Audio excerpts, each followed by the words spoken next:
Today's guest is a person that I've always considered to have a kind soul, whether that's high school coach for a soccer team or printing t-shirts for free for a band that I was in so we could just not worry about paying and just go chase our dreams. And to be able to get out and sit down nearly 20 years later and have a conversation, it just makes me feel so happy, the connections that we make in life. So I hope you guys enjoy. Ladies and gentlemen, Terry Spriggs. Have you ever felt? Are you listening? Damn.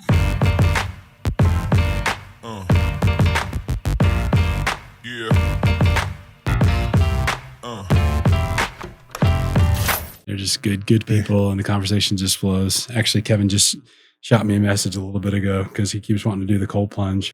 I'm like, you got one at your house? I got one. Tell me where. Let's go. So I do that too, but I've been doing it for about 4 years. Yeah? And at first I was doing it for survival. I play hockey. Mm-hmm. I'm old. Body, swells up on me. I'm a goalie, so I'm all torn up. And I got a trough, and well water is cold, but then of course now I'm breaking ice and jumping in. Yeah. And I was just chipping it tonight with a hammer. It's like I was doing it just to get the inflammation out of my body from physical activity. And then I stumbled on like Andrew Huberman and some of those guys, and they all of a sudden threw all the science behind it. Mm-hmm. Like, oh, that's why I feel great. Yeah. So honestly, it sounds, kind of silly. I don't know that I'm the only person, but I just kind of jumped into it just hearing like, oh, this and that. Really didn't do a whole lot of research behind it, but just noticed my body. Granted, there was all kinds of things. There was like that huge leap of sobriety, and then there was this weight loss and working out and sauna, then cold plunge. And I was like, all these things combined, I'm like, I'm feeling like $1 million fucking bucks, And Kevin was like, well, it stops the muscles from swelling and doing their natural like growth. And it kind of immediately starts the recovery process. And I always feel better like in the joints, It's just like, for some reason, like, I don't know why, but maybe it's age or diet or, but I mean, I was doing a lot of this stuff, just sort of winging it on my own. And I dove in, and I was like, to me, it was just like, well, ice will get rid of I do that back in my soccer days. I would ice things just to get the swelling out so I could move better. So I'm like, well, what if I just ice my whole body? And I think Jamie Tinnan was actually one who, during his playing years, he was immersing. Yeah. And it was the same thing, just to get the swelling out of his body. And so I kind of recollected that and said, oh, I could do that. I need that. And then it's like, just kind of became a habit. Now it's starting to become a trend with other folks. I caught on that you were doing it, and you got the sauna before I did. I'm not there yet. I'm working my way there. Well, we were doing the one in Ignacio, and I don't get down there as much as I should, but that one is just, it's underutilized, just like everything else at the rec center down there, and it's great. But it just, it's a different kind of cook. It's a different kind of feel, when you're at, I think that thing sits about like 190 degrees, 184 to 190. It's a dry sauna or whatever so it's a different feel. The one that Simone and I got at the house was an infrared, and it only goes to 140. But like today, I was just in there before I came down here. I was 35 minutes, but yesterday, just kind of working through some stuff, and also just trying to kind of get my body back moving after that whole Thanksgiving holiday, And so I was like, I did 40 minutes in the morning, did a workout session, did cold plunge. And then late last night, like 10:30, I was like, just not feeling right. And so then did the sauna again. And like having that sauna, it wasn't one of the most expensive ones, but it wasn't cheap either, but it was like one of those things where like tossing it up, like, man, I want to be able to have no excuses. I want this thing to be in my garage. And like today, it was funny. I just took a stupid video, and I always feel so cringy doing that shit, but stupid video, like bink, dink, there's my settings. And, and it, 30 minutes later, you're ready to rock and roll. And so the sauna for me, cold plunge is awesome. It always sucks. You feel better, but it still sucks in the moment. For the sauna, like it's a different kind of like torture for your body. Yeah. But for me, it allows me to work through most of my problems. You know what I mean? It's like in the weirdest way. Yeah. I can see you're sitting there and you're having to sit, especially like I like to sit for 40 minutes. People are like, oh, it's a long session. I'm like, yeah, that's I'm me jealous working that my it wasn't as stuff. hot, so Yeah. maybe it kind of works out that way. But Yeah, I don't know. But yeah, a place for your brain to kind of reset. yeah, if you don't have a sauna, they've got some pretty decent ones. My anymore. problem is I don't have the space for one unless it's an outdoor sauna, and those do get pricey, and I'm just not quite right. The big barrel saunas. Yeah, well, one of those, or I'm looking into just building one. Yeah.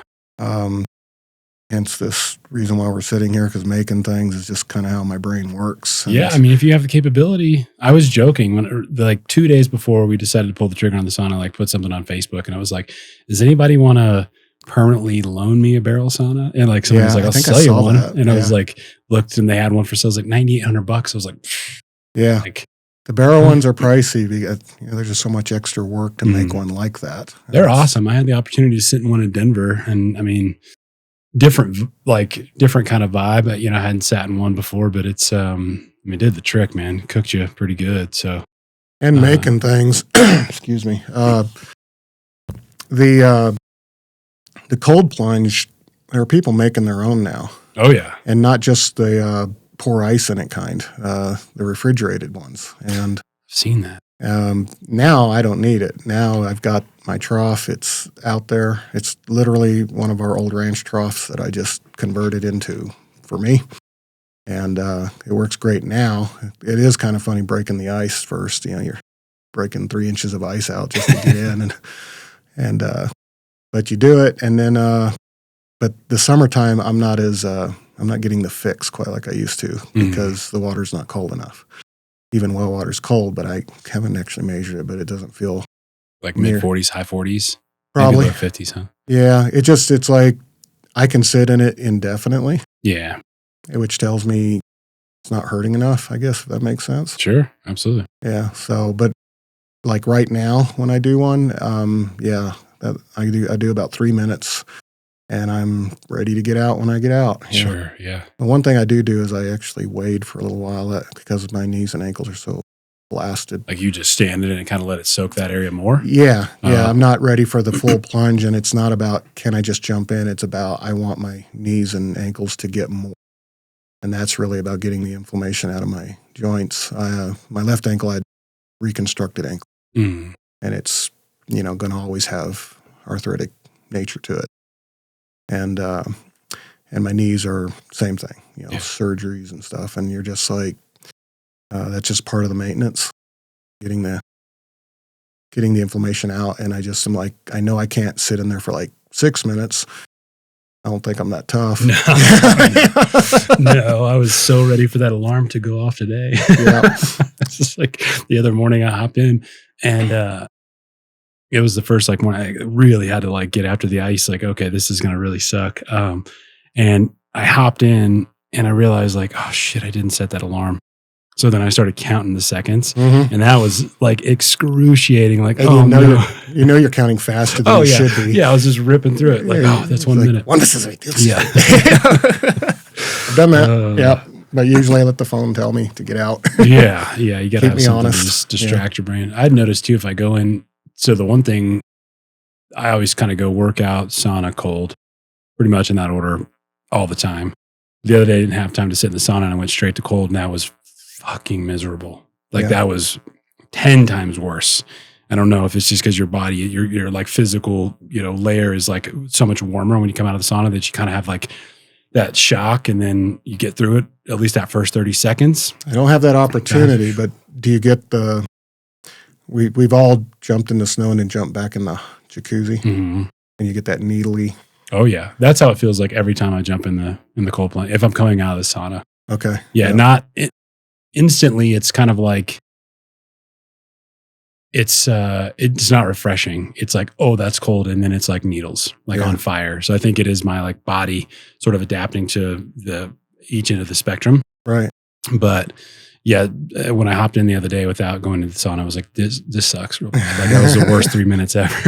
So yeah, I'm a fan though. I mean, and I was doing it before it kind of got cool, but not on purpose. I was just trying to figure out my own problems. And physically, it's like I just need to be able to get the swelling out of me. Mm. Now I learn about other kinds of inflammation, Yeah. the sugars and all this other stuff that swells your body up too.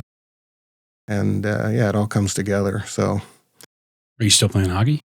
I had to take a sabbatical this year because I have a foot injury. Oh, okay. It's long and complicated, but I suffer from a neurological disorder. It's called CMT, Charcot-Marie Tooth Disease, and it's genetic. And one of the symptoms is you start getting severe peripheral neuropathy, and your nervous system misfires. So you get weird sensations. You feel like you're getting electrocuted sometimes.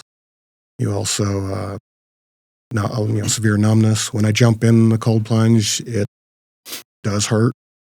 And there's a lot of people that in my condition won't do that, but I will just because I know you're going to get out and it'll feel better. But the reason why it also has tendencies, like I have an injury to the ball of my foot right now, and it won't finish healing. It's stuck open. And it's kind of like being diabetic. Okay. And so unfortunately, it's on the one part of your body that you put all the weight on. Yeah. And so I have to go through a little procedure where they kind of carve away a little bit of it, and then it heals a little better. And it got as bad as about the size of a quarter, and now it's down to like the size of an eraser or something. So I'm close. Is this something you've kind of always known you've had, or is it sort of just shown itself in more recent years? Well, I've always had it. The doctors are like, you've always had it. You were born with it. And I consider myself a very lucky person because when I found out I had it, I researched and I found out right away that there are, 10-year-olds in wheelchairs from because it's the myelin sheath in your nervous system is degenerating. Mm-hmm. And so it's slowly, you end up with muscle atrophy, you get curvature in your spine, all sorts of things, high arches, really high arches, which I do have. And so my feet started going numb, and I really thought I was diabetic or something, the classics. Went through all the tests, everybody scratching their head, and then I finally found a neurologist, and they're like, yeah, this is what you got. There's no cure. You can just manage it. But the management is exercise, stem machine, flex your muscles. Yeah. A lot of yoga-style stretching to keep the joints loose and moving, and because your muscles will actually curve because one side will be firing at a different rate than the other side, and over time it will start pulling things out of it. So the way that you deal with that is you stretch and keep everything loose, maneuverable, and that just helps your gait, helps your movement, all that. And I'm still able to play hockey. I can't run really anymore. Yeah. Not like I would love to. I just can't. But I can ski, I can play hockey, and that's just because the ankles and stuff are locked inside a boot. That has kind of been my mental saving grace. Yeah. I love to, always been an athlete. And so when I got this injury on the foot, I went to my doctor, and they're like, yeah, you will always have these problems. Had it once before where I had to deal with an ulcer. And you get through it and you go on, but you don't realize you damage your feet until it's too late. Basically got to do a visual foot check or you'll never know you actually hurt your feet. Wow, that's pretty crazy. Yeah. So how many years ago was this when you were first diagnosed or when you went to the neurologist? Probably about 10 years ago now. Oh, okay. Is when the numbness first arose, and I probably got diagnosed right before the kids were born. Maybe about 9 years ago. Okay. And it's up the sides of my legs now. It started with my big toes. It's wrong. My big toe feels tingly and numb. And sure. Now it's like the whole foot, and you get numbness up the sides of your legs. The fingers are starting to do it. Stuff. So that's kind of crazy. Yeah, it's I consider myself fortunate. I got to be an athlete. I'm still a physical person. I can still do a lot of things. And I know other people that are using support devices, AFOs and wheelchairs and stuff, and that's where they're going to be. There's no backing out of it. Yeah. There are some techniques. I know some people that have exercised their way back to at least a certain level of mobility, which is great. That's that's Yeah. amazing. When I first found out, of course, I deep dove and I found this split of mindsets. There were people that felt like they just kind of given up and they're just looking forward to the different devices that would help them function in life. And I don't know their story, so maybe they really couldn't come back and they just needed the AFOs and the other things. And I wasn't ready to do that yet. I was just trying to find ways to avoid it. And so I actually ran into another mindset, and that's, exercise, stretching. Stretching's huge, diet, and inflammation, anything you can do to keep mobile. Yeah. What kind of diet is it? I'm sure it's probably limited to like breads or yeast or sugars, no sugars and things like that. When you take any type of a carb, you can feel it. It hurts you. There are times when I've messed up and ate some pizza, maybe too much because I love pizza, and I'm lucky if I can have a slice or two a year, and I love it. So when I do get some, but that night my legs are aching. One of the things I always had as a symptom, and you just think that's just the way everybody is like restless legs syndrome. I've had that since I was a kid. Yeah. Legs just can't. It's probably why I fidget. Just always just this little bit of an uneasiness with your body. You just want to keep it moving around. And it seems like when I've had too many beers, and it doesn't take much now. It's like, man, 3 or 4 beers, and my body starts going, I don't really like this. So, you just kind of learn. But pizzas, breads, sugars of any kind, it just seems to aggravate it. And then when I go lean, if I just stay on like meat and greens, I feel good and my body's not screaming at me. And I don't get the uneasy sensations in my legs like I normally would expect. And so and there are vitamins like B12 is a big one, D, magnesium and calcium. And then I have found that using a TENS machine to stimulate the muscles helps. What exactly does the TENS machine do?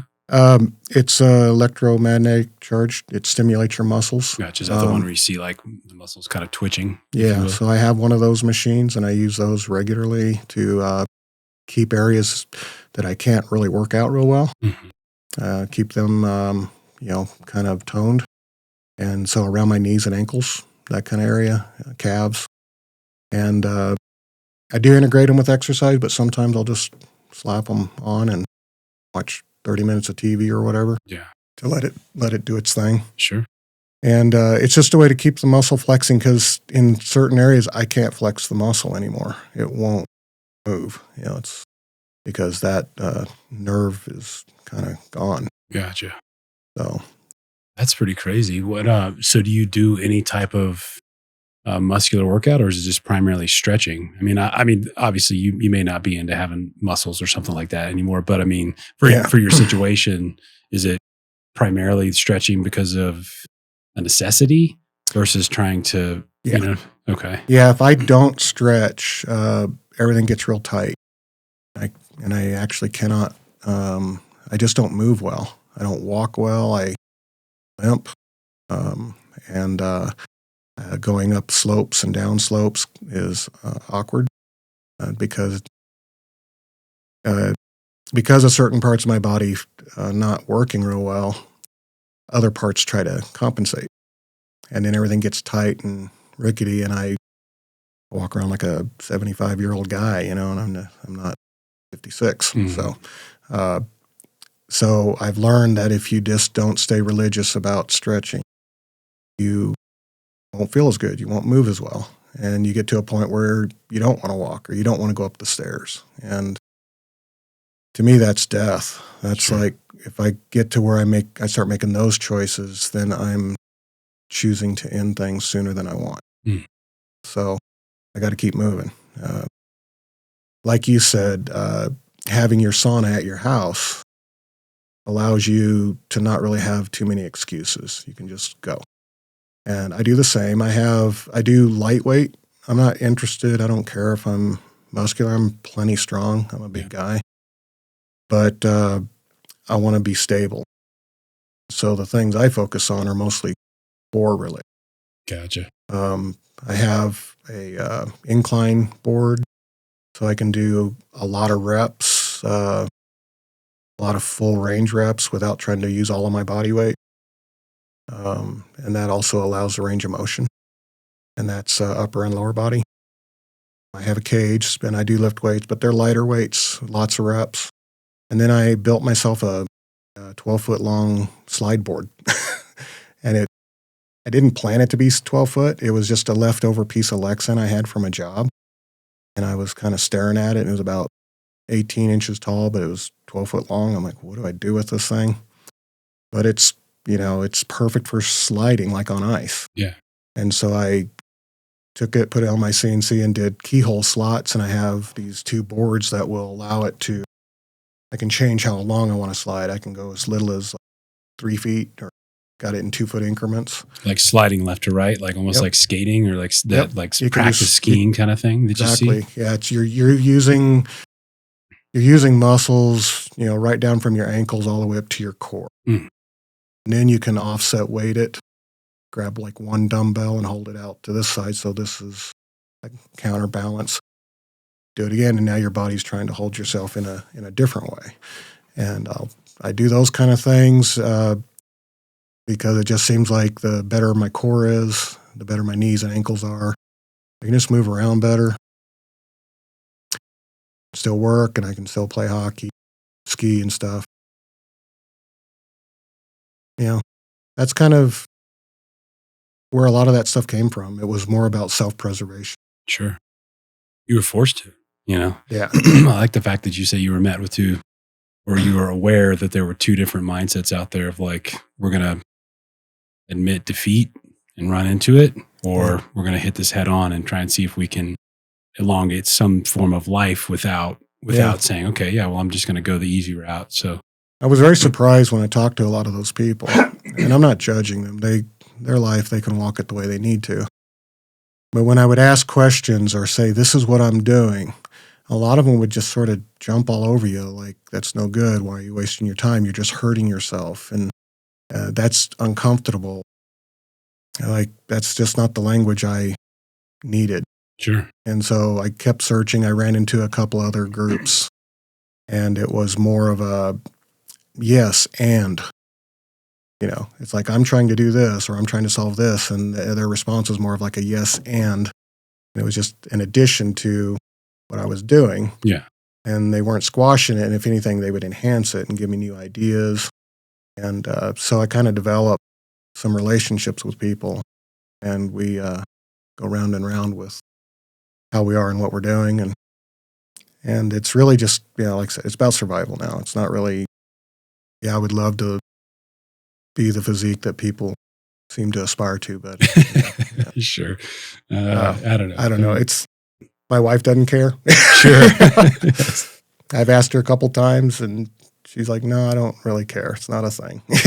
Blows me away that you used to run or enjoy running. Cause I mean, you're how tall are you? 6'4". Yeah. I was like, you're not a small person, which is weird to me. Maybe my head's off about it, because every time, I haven't ran in a very long time because I destroyed my knees at a marathon, and it still hurts. I don't know what irreparable damage I did to them, but they're shot. I tried to run the other day, and I was like, nope, we're just going to keep doing what we're doing. Yeah. But every time I would run, I'd go in and get an adjustment from Dr. Dan. He'd be like, you're not a runner, dude. I don't know what you're doing.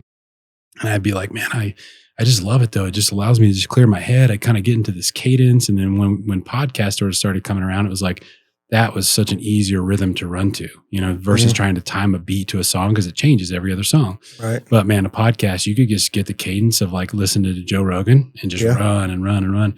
But he'd be like, you're not a runner, dude. He's like, you're a sprinter, and that's it. Like, that's your body. that's your size. That's your type. So maybe I'm mistaken. Maybe running is like the taller, Maybe. body type or something. I wasn't a runner, really. You just enjoyed it. I'll be honest. I don't like running, but running gets me places I do like. Gotcha. I always played sports. I lived in a lot of small towns when I was growing up. And you really didn't have much to do. You either made things like I kind of did, or you played sports, and then, of course, regular school and stuff. And you ran if you wanted to be one of the starters in whatever you were doing. My main focus in life was wrestling for most of my life. I did play a little football. I was much smaller growing up. I was easily one of the smallest kids in my class most of my life. I grew about 10 inches my junior year. Jesus. So, yeah, that hurt. Yeah, I was going to say, that couldn't have been, very comfortable at nights with growing pains like that. I mean, I was 4'11", wrestled 110s my freshman year, and by the time I was a senior, I was 6'2", 185s. So, yeah. It's crazy. It affects you. That's why my knees are probably all shot. But now that I really can't run for fun, I do have to admit that sometimes you're like, God, it'd be nice just to bolt. Yeah, just to be able to and just go and just to say, oh, I ran 2 miles. Yeah. And it's like now back then it was required of you, and now you're like, I kind of wish I could do it. Yeah. And I have to get my cardio in other ways. I ride a bicycle. Okay. I live out in the sticks, so I can basically just hop on and go. You guys still out on the dry side? Yeah. Oh, cool. Out on the dry side, I got lots of property and a lot of quiet places to go. And so I got plenty of elbow. And I'll go ride. That's something that I can do that don't hurt my knees, doesn't hurt my feet, my ankles. Yeah. Just go. Hockey is excellent for cardio. Goalies work out a lot. Sure.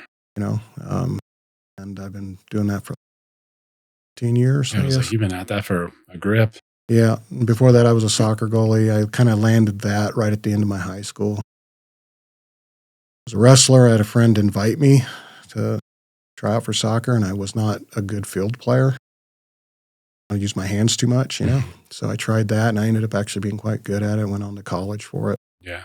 Scholarship and stuff. That was fun. I had a great experience there. Not that it's about it, but I got to play in a national title. We lost in a shootout. That's pretty amazing. But it was fun. Yeah. It was a fun experience. And that's kind of probably how I drifted into hockey. Mm-hmm. I'm playing goalie there as I just was still needing that adrenaline rush of the intensity. And you come back to rec soccer, it's just not quite the same thing. Sure. Yeah, absolutely. Yeah, it was like, I think right when Jonah was born is when I got back into hockey after like a 10-year break from the end of high school to then and played, I don't know, whatever the bottom level is. At that time is D bracket or whatever. Mm-hmm. And played a few more years. And it was like the 11 o'clock games just started I was like, man, I'm driving in from Bayfield. Like this is just too much. Like I'm not getting home at, 12:30 at night and trying to go to work. I was like, I can't do this anymore. But it did definitely scratch that itch a little bit of something that was still competitive, team oriented, and it is a hellacious workout, It is. Like you said, the late nights were hard. As a goalie, you get done and you stay wired for a couple hours. So you're not in bed at midnight. You're in bed at 2, and you're like, I really gotta get some sleep. And you're too wired. Yeah. And I kind of climb away from the beginner level to the top 2 levels. I play there regularly, but this year with the foot injury, it seemed like every time I put my foot in the skate, it would just tear it and make it worse. And the doctor just like, either get this healed or, you could lose your foot if you mess up, if you get it infected and mess up.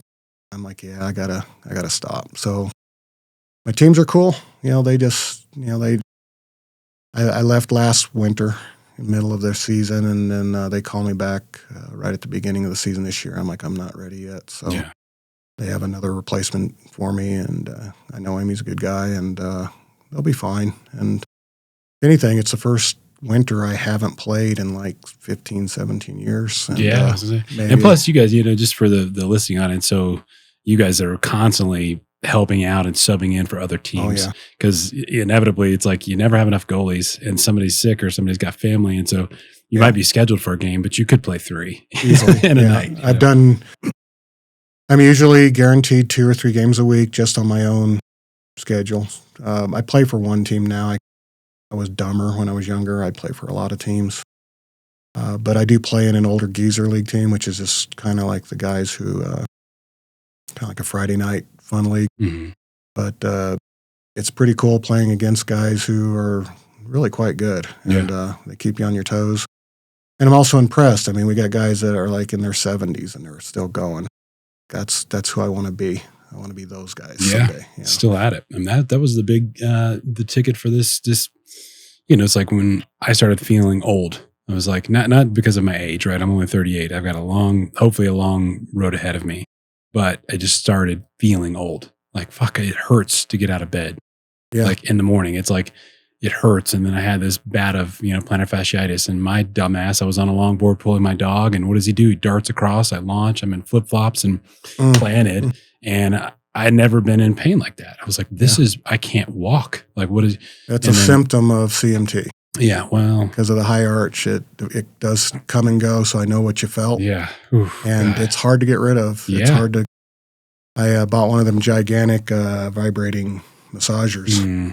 I basically stand on the thing. Yeah, you have to. It's the most, it was so silly. Like I was signed up for a race, a pretty brutal one, with a bunch of buddies, right? We always try and do something dumb every year. Let's just go do this. And I ended up having to back out. I was like, I don't want to sound like a wimp, but I've got this I've never had it before, but I've got plantar fasciitis in my left heel and I can't walk. Like it hurts. At every morning and every end of an evening. And like slowly is like my brain, I just started forgetting about it. I was like, stop letting it bother you, stop letting it. And then it just kind of went away. It's just, or maybe it's still there and I don't let it mess with me as much. but getting what I was saying is like, when I started realizing that I was feeling older than I really was, I was like, dude, come on, something's got to give here, man. Like you either, like you say, chase this mentality, go after the easy shit, or you about face and correct and go over here. It's like you've got too much time ahead of you and too much potential to allow that mindset of just like, let's just kind of give into it. Hey, we're 38, we're almost 40. All right, this is life. No, it's not. Yeah, I can remember playing, coming out of college. I'm in my late 20s, and I'm around 35, 40-year-olds. And, they're complaining about this, that, or the other.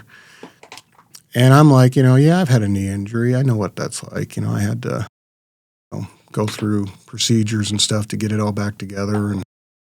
And I've also torn rotator cuffs and fractured my nose, whatever, things happen.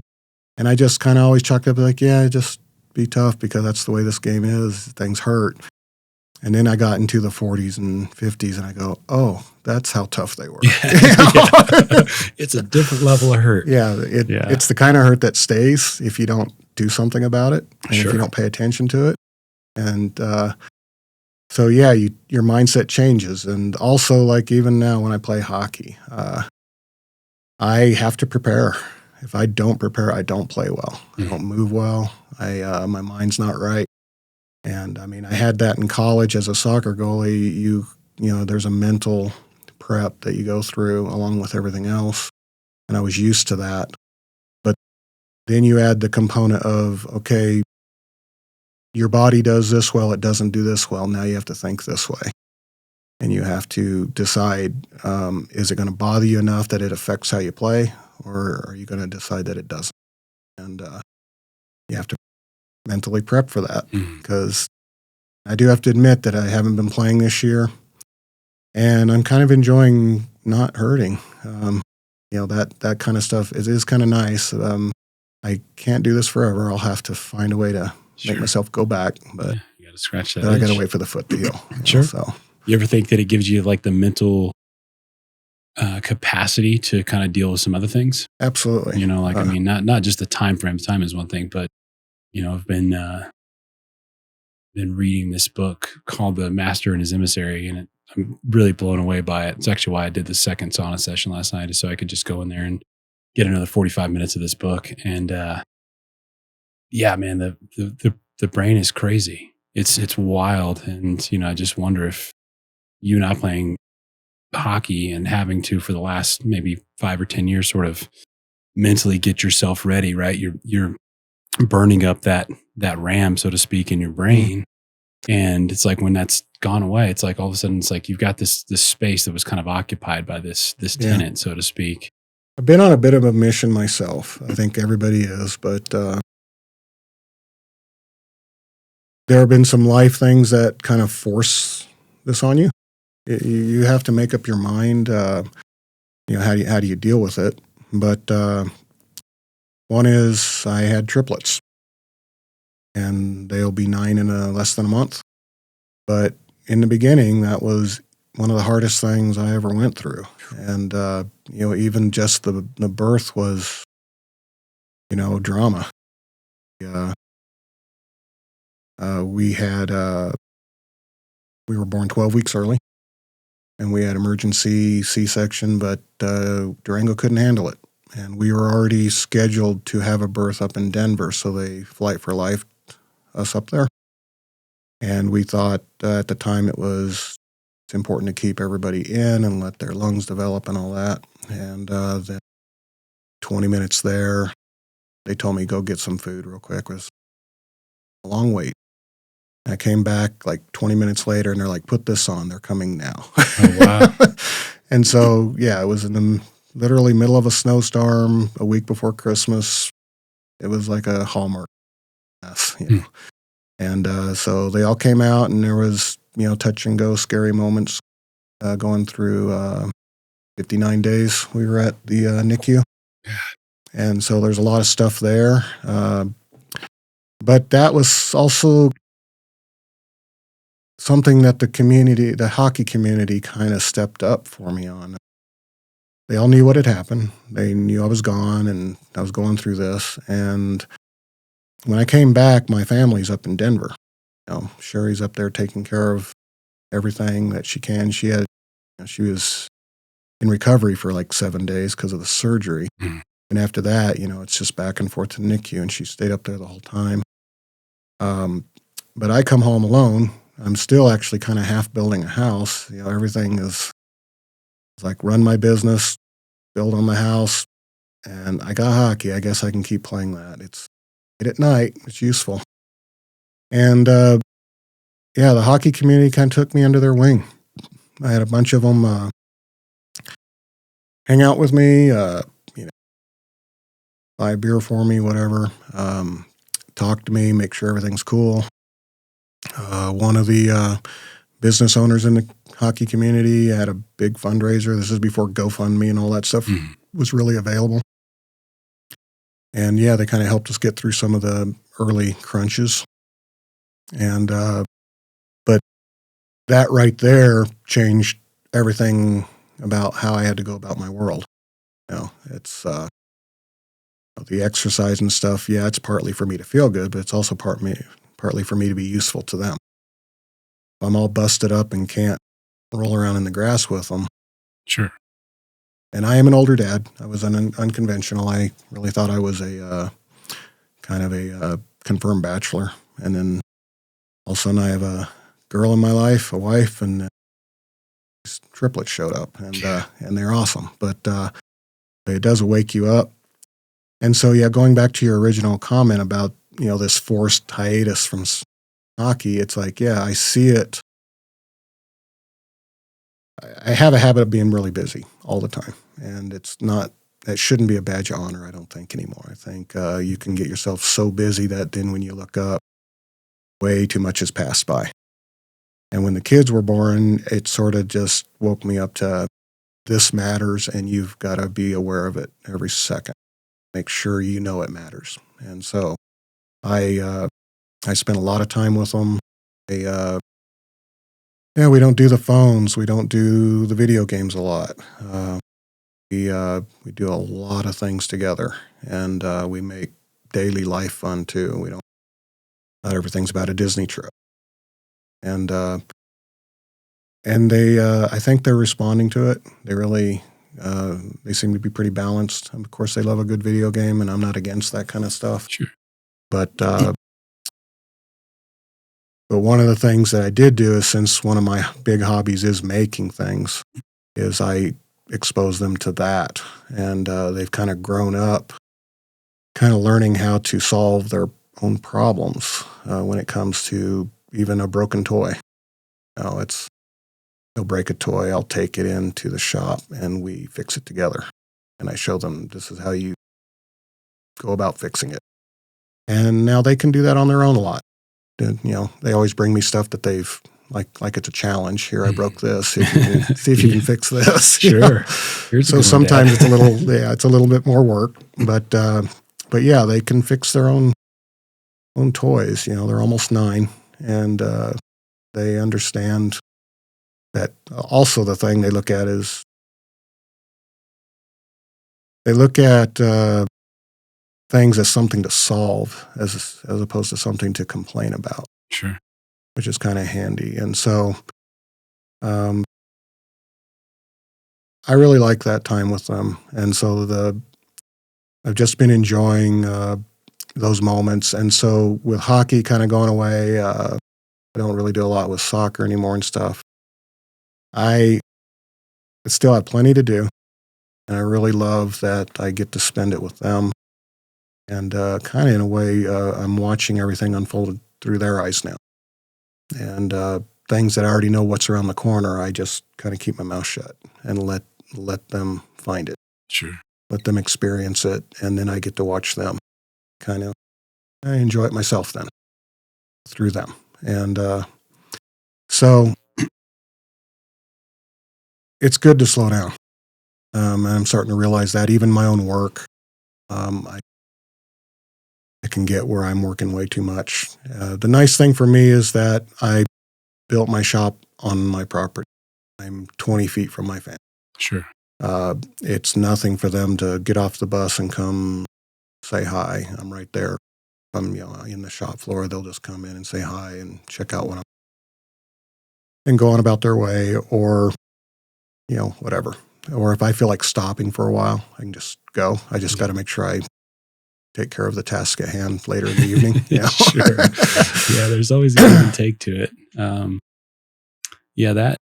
I was reading this very interesting article the other day. It was talking about millennials, but the time spent, especially with the father figure in a child's relationship, there's like something like 35% more time from the younger demographic. Which is spent with the children. Sorry, I didn't even complete that statement. But you start to think about that, and I'm like, that is crazy, because it seems like we're in a far busier world, and I think we are. But it's like at a certain level, and I don't know how the test was performed. Right? I don't know where the data was drawn from. But I'm trying to put that into perspective, because like things have gone up in pricing. Inflation rose, and then corporate profits rose 70%, right, in the same exact time. So it's like we've just gone to the complete opposite of the spectrum, to where it's like now you have to get back to the grind and work, especially if you're at a job to where you kind of are capped, right? You're only allowed to work so many hours. And so, have people working 2 jobs or, whatever they're doing or something to kind of help ends meet. And it's like, obviously that occupies your physical time. And so I think about that. I'm like, it seems really weird that would be the case, that a younger generation is actually spending more time. But it's a really weird pendulum swing when you kind of look at it from abroad. It's like, well, maybe they're looking and saying, okay, this is far more important. At the end of the day, like that time spent with your children or your loved ones or whomever is far more important than the dollars we're going to make, or that the dollars we even need to survive or maybe get to that next status level in society. This is far more important because it's going to go away. Yeah. And so that's an interesting switch of the brain, depending on where this, again, the data set was pulled from for the study. But I just thought in my head, I was just convinced sort of arbitrarily that the younger demographic is, just constantly kind of, just on the rat race, we're just working. But it seems to be that there's kind of a pendulum swing, if you will. Yeah. I mean, I'm Gen X, mid 80s is when I kind of started getting away from my parents and growing and doing my own thing. And, it was hard then too. I'm not saying one is harder than the other. I would suspect that now definitely has its challenges. You kind of had this mindset of if you can develop the career that'll get you the paycheck, do the grind for that for X number of years, and then you should be where you need to be. And you just kind of assume all these other parts of life will just kind of fall in place as you go because that's what's supposed to happen. And it didn't really work out that way for me. I mean, I did get the education. I still use the actual education I went and got. So that part's there. But early on, I became a self-employed. I just kind of was drawn that direction. I didn't want to kind of work in a system, someone else's system, where I basically just felt like I had no control, no self-reliance of my own. And so I decided to, I really wanted to be my own owner. And it has its pitfalls. There's definitely parts that aren't easy. There are parts that don't work worth a hoot, and it's hard. But in the long run, I had a mindset of I just wanted to get specific things. My dad had always, taught me land. They're not making any more of it. Get it as quick as you can, and I did. And then I just focus on paying things off. And I had setbacks just like anybody would, but I'm pretty much there. But in that meantime, I didn't end up raising a family. It wasn't by choice. I had opportunities, but they did, things didn't quite go like you think they would. And next thing you know, you look at yourself and you're in your 40s and you're like, oh, I still haven't gotten around to that. And you get to a point where you're like, okay, well, I guess that wasn't for me. I'm not supposed to do that. I just need to go ahead and live my life. And like I said, all of a sudden, I meet my wife, and we actually met through hockey. We had, a lot of the same mindset when it came to life, and she's a mathematician. So you want to get into statistics, she teaches it.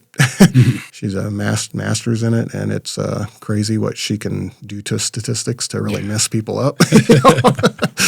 What she knows is pretty crazy. But she was also in that same mindset of just, be able to afford your life. Don't just keep raising the bar every time you get a nickel. And then everybody gets caught in that trap, and they're like, oh, I made an extra nickel. Well, where can I spend it?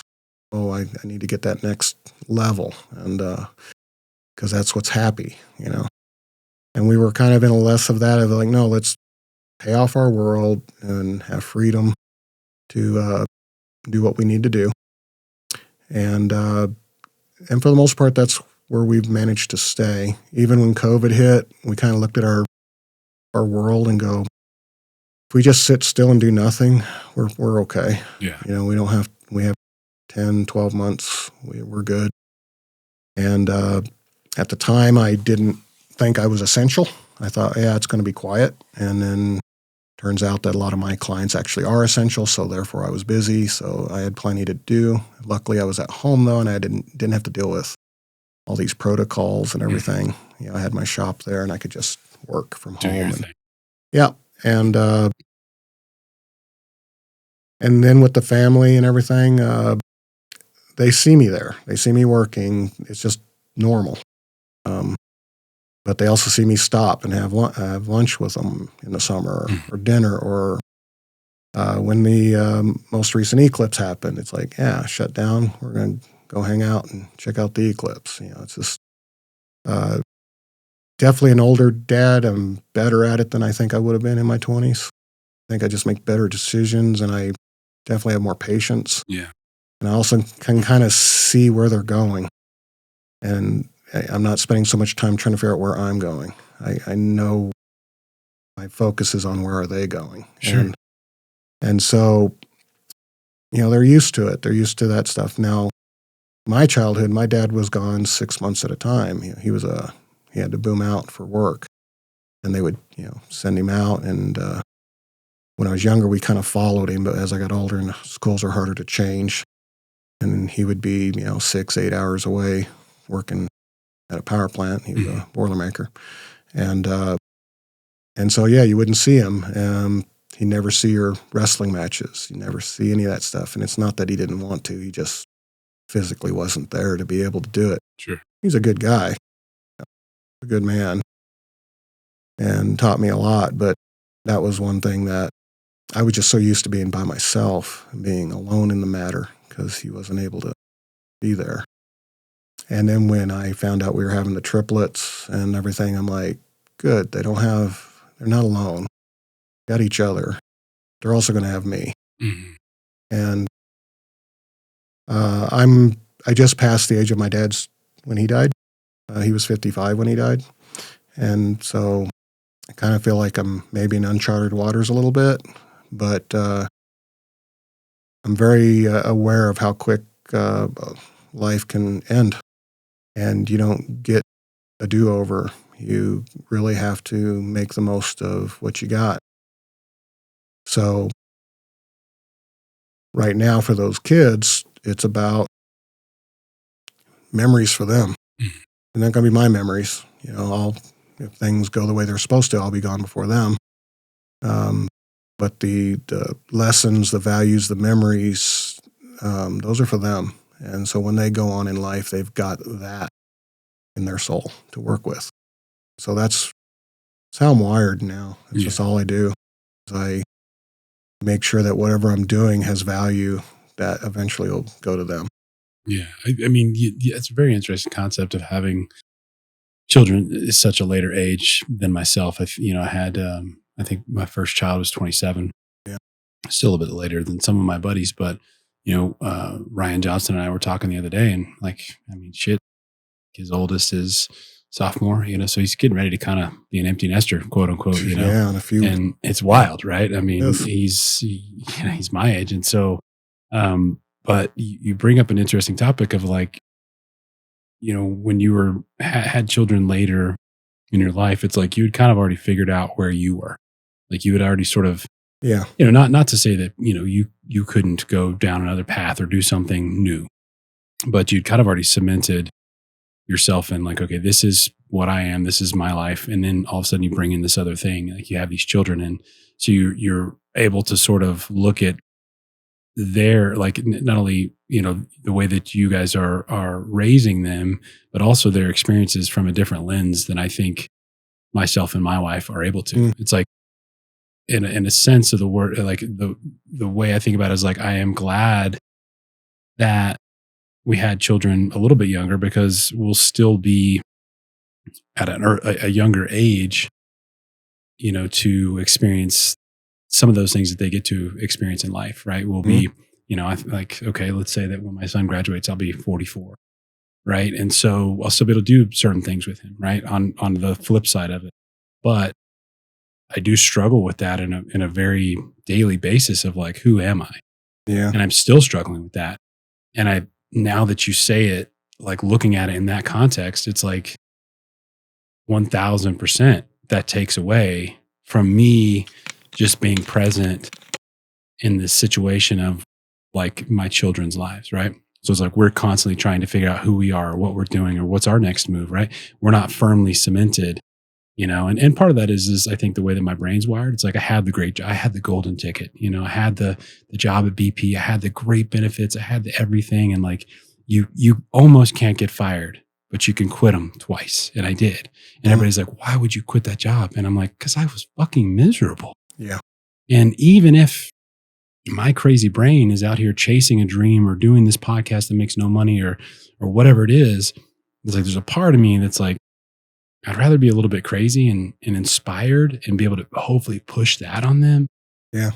But I am still trying to figure it out. And now that you say it like that, guarantee it takes away the experience that I've got with my children. It's like I still try and be as present as I can in their life, but like, there's this other part of my brain that's always kind of ticking, like, what are you doing? What are you doing? And now you say that, it's like I'm thinking like, like sometimes I'm caught up in a moment. I'm thinking about what is going to be in tomorrow's world for Kyle, and it's like, okay, well, let's put the kids to bed. I can't wait till you guys go to bed, because then I can get an hour on the computer to do this, and I'm like, the perspective you just kind of put out there, it's like, man, you're missing all the good stuff.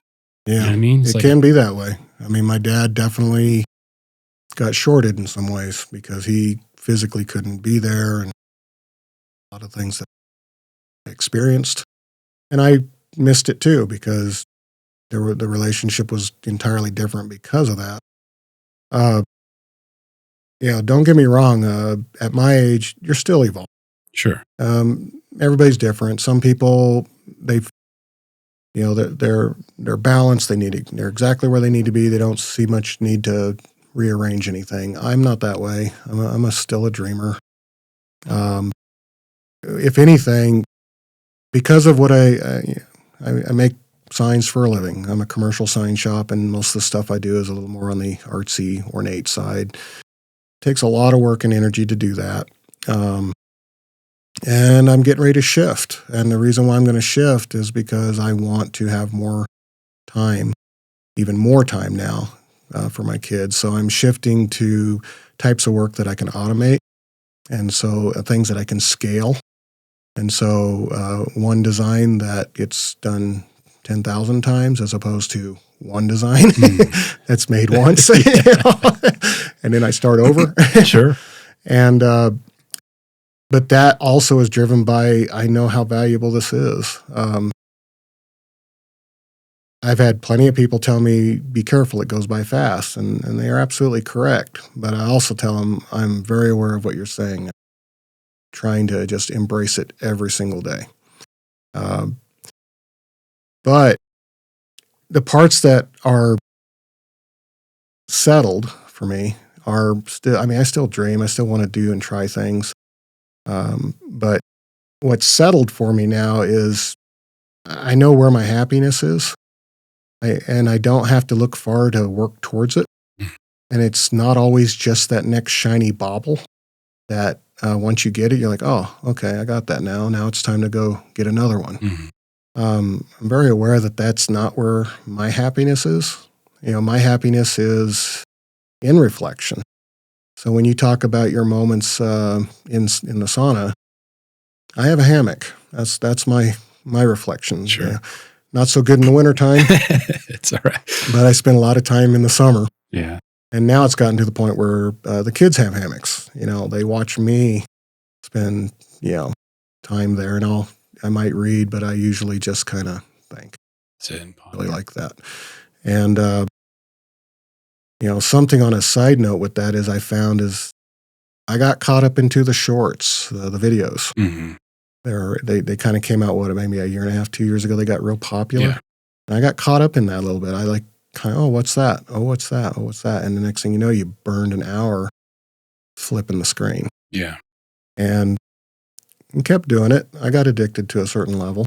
And it was easy when you have, children that are in bed and the wife's in bed and you're bored and you're still awake and you don't have hockey that night or whatever. And so you get into these easy habits. It's easy to just flip the screen than it is to read a book or try to write or sketch something. And so my meditation time, especially in the winter, is usually at night after everyone's gone to bed. I'm a bit of a night owl. Just I'll kind of travel mind then. Yeah. And go places. And if I'm really interested in something, I'll study it, whatever. I just go with that. But it eventually comes back to my kids because I will run into something and I'll take my son, who's a pretty sciencey kind of kid. I'll be like, look what I found, and I'll show him this and he'll be like, oh, that's cool, and then we both dive deep together. And especially if I know it's something he's really interested in. And, the girls are the same way. They both, though they're like a split egg twin, they're identical, but they couldn't be night and day different in their interest. That's crazy. Lexi's a little more of a tomboy, and Mickey's very much rainbows and unicorns. And yet they have a language between themselves that's really insane. Sure. They definitely link to each other in a way that the rest of us probably will never experience. Oh, wow. That's awesome. But, so I'm going to be older, but I also just plan on being I'm still going to be the guy moving, Mm-hmm. and they're going to see that. They see tough, they see go, they see dream, they see what ifs. You know, they don't see a lot of me going, you know, everything sucks and I can never, you know, I mean, some of that does happen. We all break. But I try really hard just to go, everything I'm doing is something you can do too. Mm-hmm. And if you're interested in something, you can learn about it. Yeah. I give them tablets, you know, laptops. You know, they only get like 30 to 40 minutes of like game time on any given day. Mm-hmm. And then the rest of the time, it's like, use that as a window to go and learn and figure out what you like. Yeah. You know, your job right now is to be a kid, learn as much as you can, and figure out what you like. And that's cool. And they do that. You know, they definitely play their games and stuff, but then they don't complain about they all push their math on their own. It's really funny. You know, my son was an early reader, but now my daughters are right there too. They all just bury in books. Yeah. And so they go with that. But with that, I'm like, you can take control of your world with this knowledge. It is useful to you now. You don't have to, you know, answer 10 pop questions and, oh, you got an A, that means you're good. Mm-hmm. Now you can go do whatever else. You don't have to worry about that. I'm like, no, I would rather you just find what you love and learn about it. Mm-hmm. And then if that splits off into something else that you want to learn, then learn about that now. And if you want to go back, or if you, doesn't matter. There's no time limit. There's no pressure. It's just roll with it. Mm-hmm. And I'm so blessed that they all kind of hooked onto this idea. I don't have to push them. They come to me a lot of times. They want it. Yeah. They want something that's kind of at a deeper level, almost like learning. You know, it's like I often think of that about like the school system, and it doesn't matter which. I'm not talking about a district. I'm talking about in general as a whole. You know, it feels sometimes like we're herding cattle. You know, we're just. I know that we're doing the best at times that we can do. Maybe that's because of a monetary hindrance, or whatever the situation is. But sometimes it's just like, we're going through this and we're going to do this test, and oh my God, that's cool. You placed great on here. We're going to move you into an elevated class, and it makes you feel warm and fuzzy as a parent. Yeah, it makes you feel good. You're like, oh, well, they're doing great. But then I hear things like this. It's like, okay, well, what about like tearing things like as simple as like a Lego tower, right? So instead of building it off the model that's on here, like there's a deeper level of learning and trying things, like when you just build something from nothing. Yeah. It's like, there's 1,000 pieces there. You build that picture, or you could make something really cool, like how about we put an RC motor in here and we, what I mean? like things like that. It's like that has, like you say, actual value in today's world, in their world. Doesn't matter whether 8, 9, 10,000. Yeah. It has value in today's world. And it's just like, I'm not trying to, say that the current school system or the model is at fault for anything, but there's other things that can be learned that can't fit into a 7-hour window at school. Definitely. Like, it's not designed that way. It's like, that's why I was always been such a huge fan of the trades and like a Votech school, or what, I don't know what they call them now, that we might not be allowed to say Votech anymore. I'm not sure, but gosh, I hope not. I think I just call it a tech school. Yeah. But yeah, I mean, I learning in that fashion is, I don't have a terminology for it. It's like, I'm not studied in that realm, but like there's something to it. There's something tangible. Yeah. It's like you can memorize all this. You can learn all the math you want in the world. And there's applications for that, like your wife, right? Statistics, like that. Statistics run this world. Absolutely. All day, every day. Yep. But there's other things that give you like this centered feeling. Like when, like it sounds silly, but like Simone, my wife, does interior design, right? She does some kitchen and bath work, and she does other stuff. And so she couldn't get her typical cabinet installer to do this job because of a situation that happened. So she's like, "Can you do it?" And I was like, "Yeah."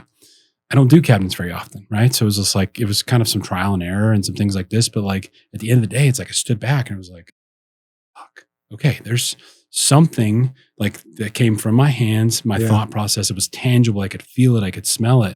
And it had a different, it checked a different box in my brain. And I think that is so good for children to be able to, I don't know whether it's like the textures, the feeling, the movement, like it's all part of it. It's like there's something different about that, breaking it down to nothing and building it back up. And I hate to say Legos, but like my son plays with Legos, and it's like it's cool to look at the picture, and that's awesome.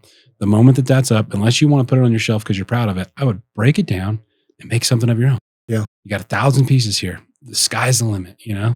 So. I would love to spend some time on this. Yeah, because absolutely. This is where I basically live, not just with kids, but adults. So one thing I did a year ago, and we can get into why it happened, but I created a maker space at our kids' school. My kids go to Fort Lewis Mesa Elementary, and it's about 85 kids, somewhere in there. And I actually talked them into allowing me, they gave me a classroom. Just some of the lay of the land, if you're not familiar with what a maker space is. It's basically just a community, a group of members that are like-minded that spend most of their time making things. It doesn't have to follow any line of genre or whatever. It's just really about the spirit of making. And if you took that, it's been rebranded. When I was a kid or even a young adult, I called it tinkering, and it was something I always did. When I was a child, my dad, we feast or famine. Sometimes we were quite poor. Other times, we'd have a little bit more money. But the one thing that was always consistent with my dad was he was never eager to buy me a toy. He would every now and then, but usually we grew up with the Sears and Roebuck's catalog, your wish list, that thick. Sure. But he would buy me tools. My first tool he ever gave me was a coping saw. And so you had coping saws, measure, different types of things so you can just make what you wanted. And so I actually used JCPenney, Sears as a guideline to help me make what I saw there. It's like if I couldn't have all the accessories to the $6 Million Man, it's all right. I could figure out how to make those things for it. And so there was a part of it, it's like, it's the game of playing with the toy, but there's also the game of it becomes an open-ended subject. It's like you can expand the world of this character or of this toy to whatever you want it to be. And you can modify it and alter it or make it from scratch or whatever, and you can just keep going. There's no stop. And so a lot of layers happen because of that. And so when I started the makerspace, a lot of the teachers, I learned a lot about curriculums and how other teachers approach their program. But right away, they're like, well, what's your curriculum? And my curriculum was making things. And they're like, oh, are you going to use, STEAM kits? I'm like, no, we're not going to use STEAM kits. And they really had blank looks on their face. They don't now. They get it now. But we come at it with raw material. What I basically gave them was various hand tools, some that we've kind of created on our own so that they're safe for the kids to use, like cutting cardboard and stuff. We have certain kinds of saws that won't cut them, but it'll cut the cardboard. And I'm actually in the middle of coming up with a way to build a child-safe table saw, but it's using a sheet metal nibbler.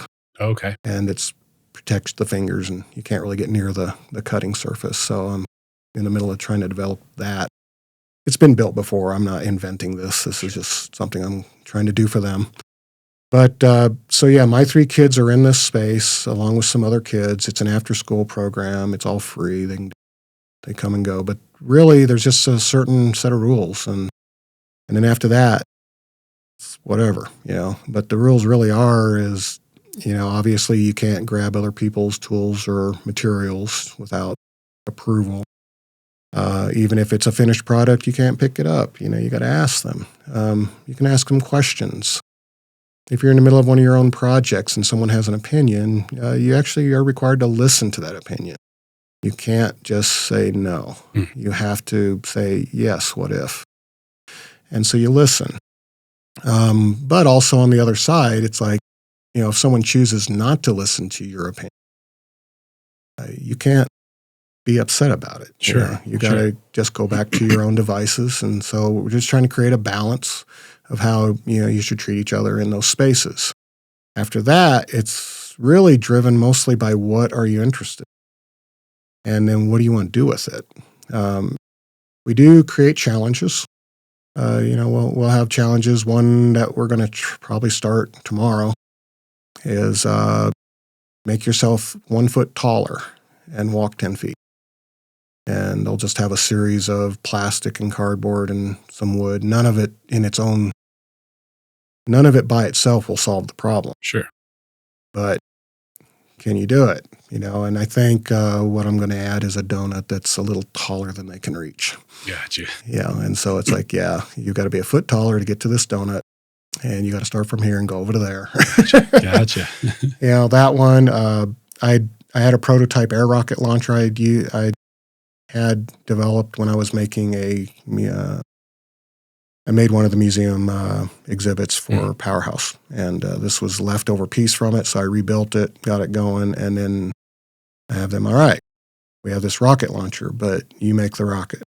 And distance and accuracy, that's all we're going to measure. I don't care what it looks like. And they go for it. And some of them are real serious, and they go through a few variations and try to figure out how to make the parts that they need to make. And then there are others, they don't care so much. Sure. But so what? It's got googly eyes and it's flying. So they have fun with it. One of the big pieces about it for them is there's no deadlines, really. I mean, we may have a deadline if we're all going to do something together, but there's no deadlines. Follow what you want when it's open time for that stuff. And yeah, you're going to fail. We don't care. Fail 10 times. Usually we laugh, because it's funny. Something blows up, breaks, whatever. And at the beginning, last year, none of them had experienced this kind of a space. My 3 were the only ones, and they were kind of the ones that took lead because they kind of knew already just from being around me. And so these kids kind of dove in, and at the beginning, they were like, am I allowed to use this piece of cardboard? I'm like, yes. Am I allowed to do this? Oh, yes. It's like there was a lot of time spent convincing them that there's not those kind of rules here. Have fun, play around with the materials, learn what they do, what they don't do, what they're good at, and let's see what happens, And I can remember last year we had a make a table. One of them made a table out of styrofoam that was laying around, and it didn't really hold up. They learn. One of the other ones is one of the first things we do is we take old computers, old electronics things, and we just deconstruct them. And a lot of kids never used a screwdriver before in their life. They didn't know what was inside a computer. So we tore it apart. We found the magnets. We found where the laser was.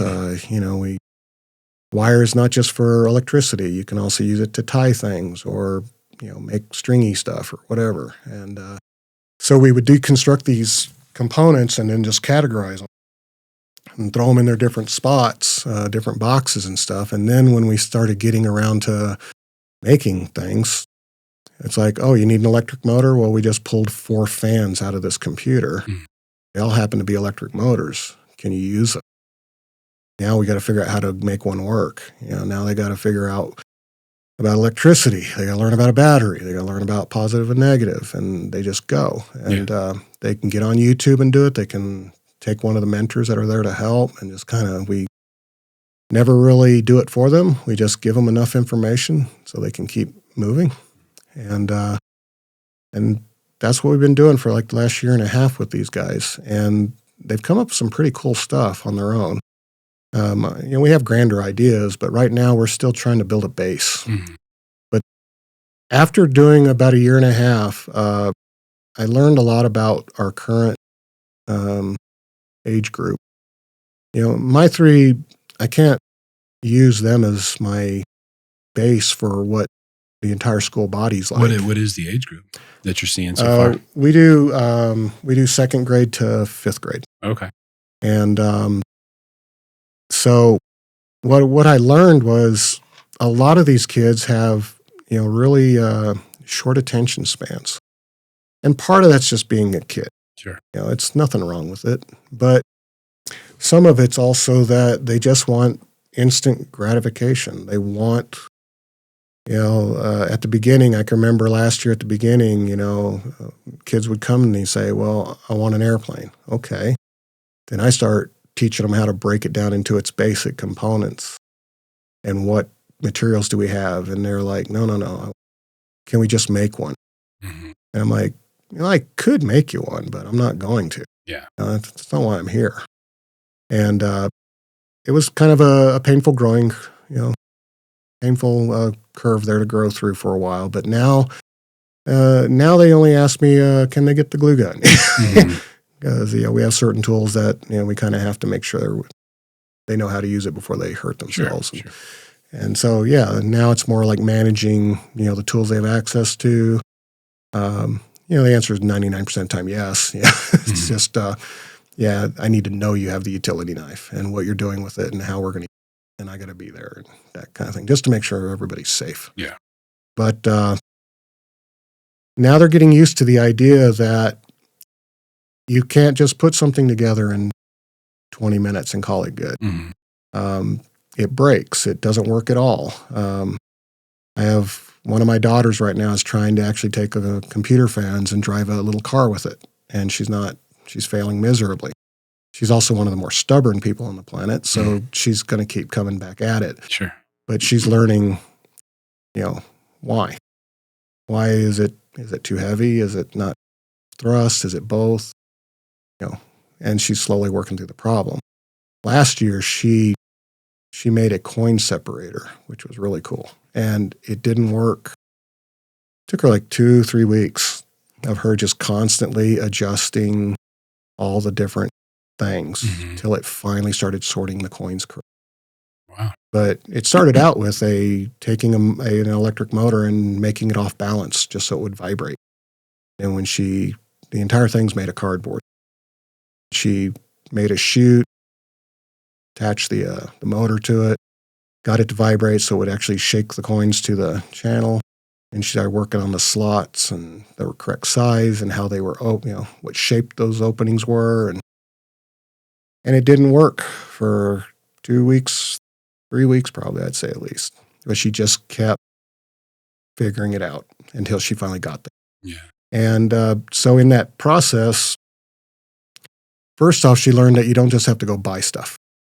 I want a coin separator, I'll just go buy it. Everybody can do that. Secondly, she started looking at materials for what they might be good for, not just for what they are for. Because a cardboard box is kind of a common material, but everybody's used to cutting them up and making them into something. But what about that plastic bottle? What about that old electric fan? What about what did we just take apart? That was real interesting. It was some little roller coaster game that these kids had, but it came with all these little metal shafts. Now all these metal shafts are axles for cars, and they're, stilts for holding up other surfaces or whatever. And they're looking at the world in a different way. And so they go through this, and every now and then they'll hit a wall. They're like, I just can't figure this out. And, me and some of the other mentors will look, and we kind of know where the problem is, and we just kind of feed them clues Sure. and let them work through it. And then they'll finally solve it. This year, we got a few newer faces in, like new second graders. A couple of the older kids decided they wanted to join now too. And we're starting to get some kids in there that are just really blowing my mind about what they make is just as funny or bizarre, and how they make it. I had one kid who really new to me, and he decided he wanted to make an electric, kind of like a flashlight, but it was a fan instead. Mm. And so he had to find a motor, figure out how to wire it. He didn't really know as much about those kind of things, but then he took the housing of a tin can and punched a hole in it and mounted a switch inside it and figured out how to suspend the fan inside the can and got the thing working. And so you can flip a switch and it turns on and blows air in your face. And it's kind of like a cold hair dryer. Yeah. And I always think about the school, and the school does a great job with things. Like you said, sometimes it's herding cats. Sometimes it's so structured. They have to test for tests. My kids are in the GT program. They do get to kind of explore and expand a little more. My son actually very good at math, and he's actually in the next grade up, at least during the math part. And but all my my two girls are quite good at it too, and they can think inside their head, and they're patient, and they as patient as 8-year-olds can be, but they work through the problems. And then when I talk to the faculty and the staff, and they still like a STEAM kit is a great tool to learn from. But a STEAM kit also can more often than not end up with like a dead end. Yeah. Like, you think about what they got to do. The teacher has 18 kids in their class, and they have these STEAM kits they want to hand out, and everybody's got to build a rubber band airplane, whatever it is. Sure. And it's, device A, slot B, rubber band Z. You get it all together and you get the thing to fly. But you got to do it in 20 minutes because we're out of time. And so it's a rush. It's a race. It's the success is, can you complete assembly by the time class ends? Sure. And maybe if you're lucky, you got 5 minutes to try to fly the thing. And that's it. You're done. And then they have to move on to their next thing. And I don't fault the teachers and stuff for that. They have to do this. There's so much they got to go through each day. And those kits are great for teaching principles. They're very valuable for that. And they do have that nice dopamine hit at the end. They got the reward. But what they don't have is trial and error very much. They don't have how do I even get these parts so that I can make this thing? It's like they don't, everything's right there for you. You need a propeller? There's a propeller. You need a rubber band? There's a rubber band. Like, some of that stuff, where are you going to get it? Yeah. And we stock the place. I mean, me and the other mentors, we bring in plastics and tools, and, we bring in, sheets of cardboard and whatever, and they're just kind of there. And so when they get an idea in their head, if they're really interested in something, it's like, okay, now break it down into its basics, and how do you make this real? Yeah. And it doesn't matter if they make it in 1 day or 20 days. If they want to keep working at it, it's there for them to work at. Have you worked with any kids that had any type of learning disabilities? Like you say, you didn't refer to it as, but just for commonplace, like ADHD, right? That's Yep. That's obviously prevalent, I think, in the world anymore. It is. People just attention, but there you can add towards that too, where you have people that have real ADHD that truly struggle with it, and then also combat that with dyslexia. Where you've got certain kids that are, they're struggling, and they have to work with specialty teachers, and it's and just kind of getting them through that normal, school structured type of day is hard. But then, I've seen kids like this, and that they can put together things, and it's a different style of learning. And like, have you guys had the opportunity to work with any kids that are? My son is ASD. Okay. He's fairly high level functioning. I mean, his biggest challenges with it is just connection to people. Gotcha. Transition, stuff like that. And so when it comes to mechanics and stuff, he's quite good. We have computers and software, but our software is like Tinkercad, GIMP, and what's the other one? Inkscape. Okay. And these are softwares that basically allow them to create patterns or create three-dimensional objects, that kind of stuff. We do have 3D printers. So right now, a lot of them are, download to print, that kind of thing. But my son has gotten into where he is designing his own parts on Tinkercad to solve a problem he's working on. Oh, cool. Last year, we had another kid that was ASD that was a little more, it was hard for him in places, but his big thing was robots. And so if he could find anything that was a circuit board out of a computer, any of that kind of stuff, he created all these, they were non-functioning, but he would create these robots. And they were just him taking the raw pieces, and he would see what they were and make them into these cool little robots. And there were times when, he would struggle. And then there were times when he would just lose himself in it. And for 2 hours, he would just be buried in where he's going. And then when it's done, you're just like blown away. You're like, here's this cool little robot that he just made out of all these raw parts. And he knows how to, bolt them together, glue them together, whatever. He did a really great job. And he's now in 5th or 6th grade, so I don't have him around. Gotcha. But he was just an amazing kid that way. ADHD, we all like to say it. I kind of wonder how it's diagnosed and what's real and what isn't, because a lot of times I think when we get back to things like the social media, short videos, because even I found myself not being able to concentrate as well after doing that for way too long. And I decided that, I'm not going to do that. I'm going to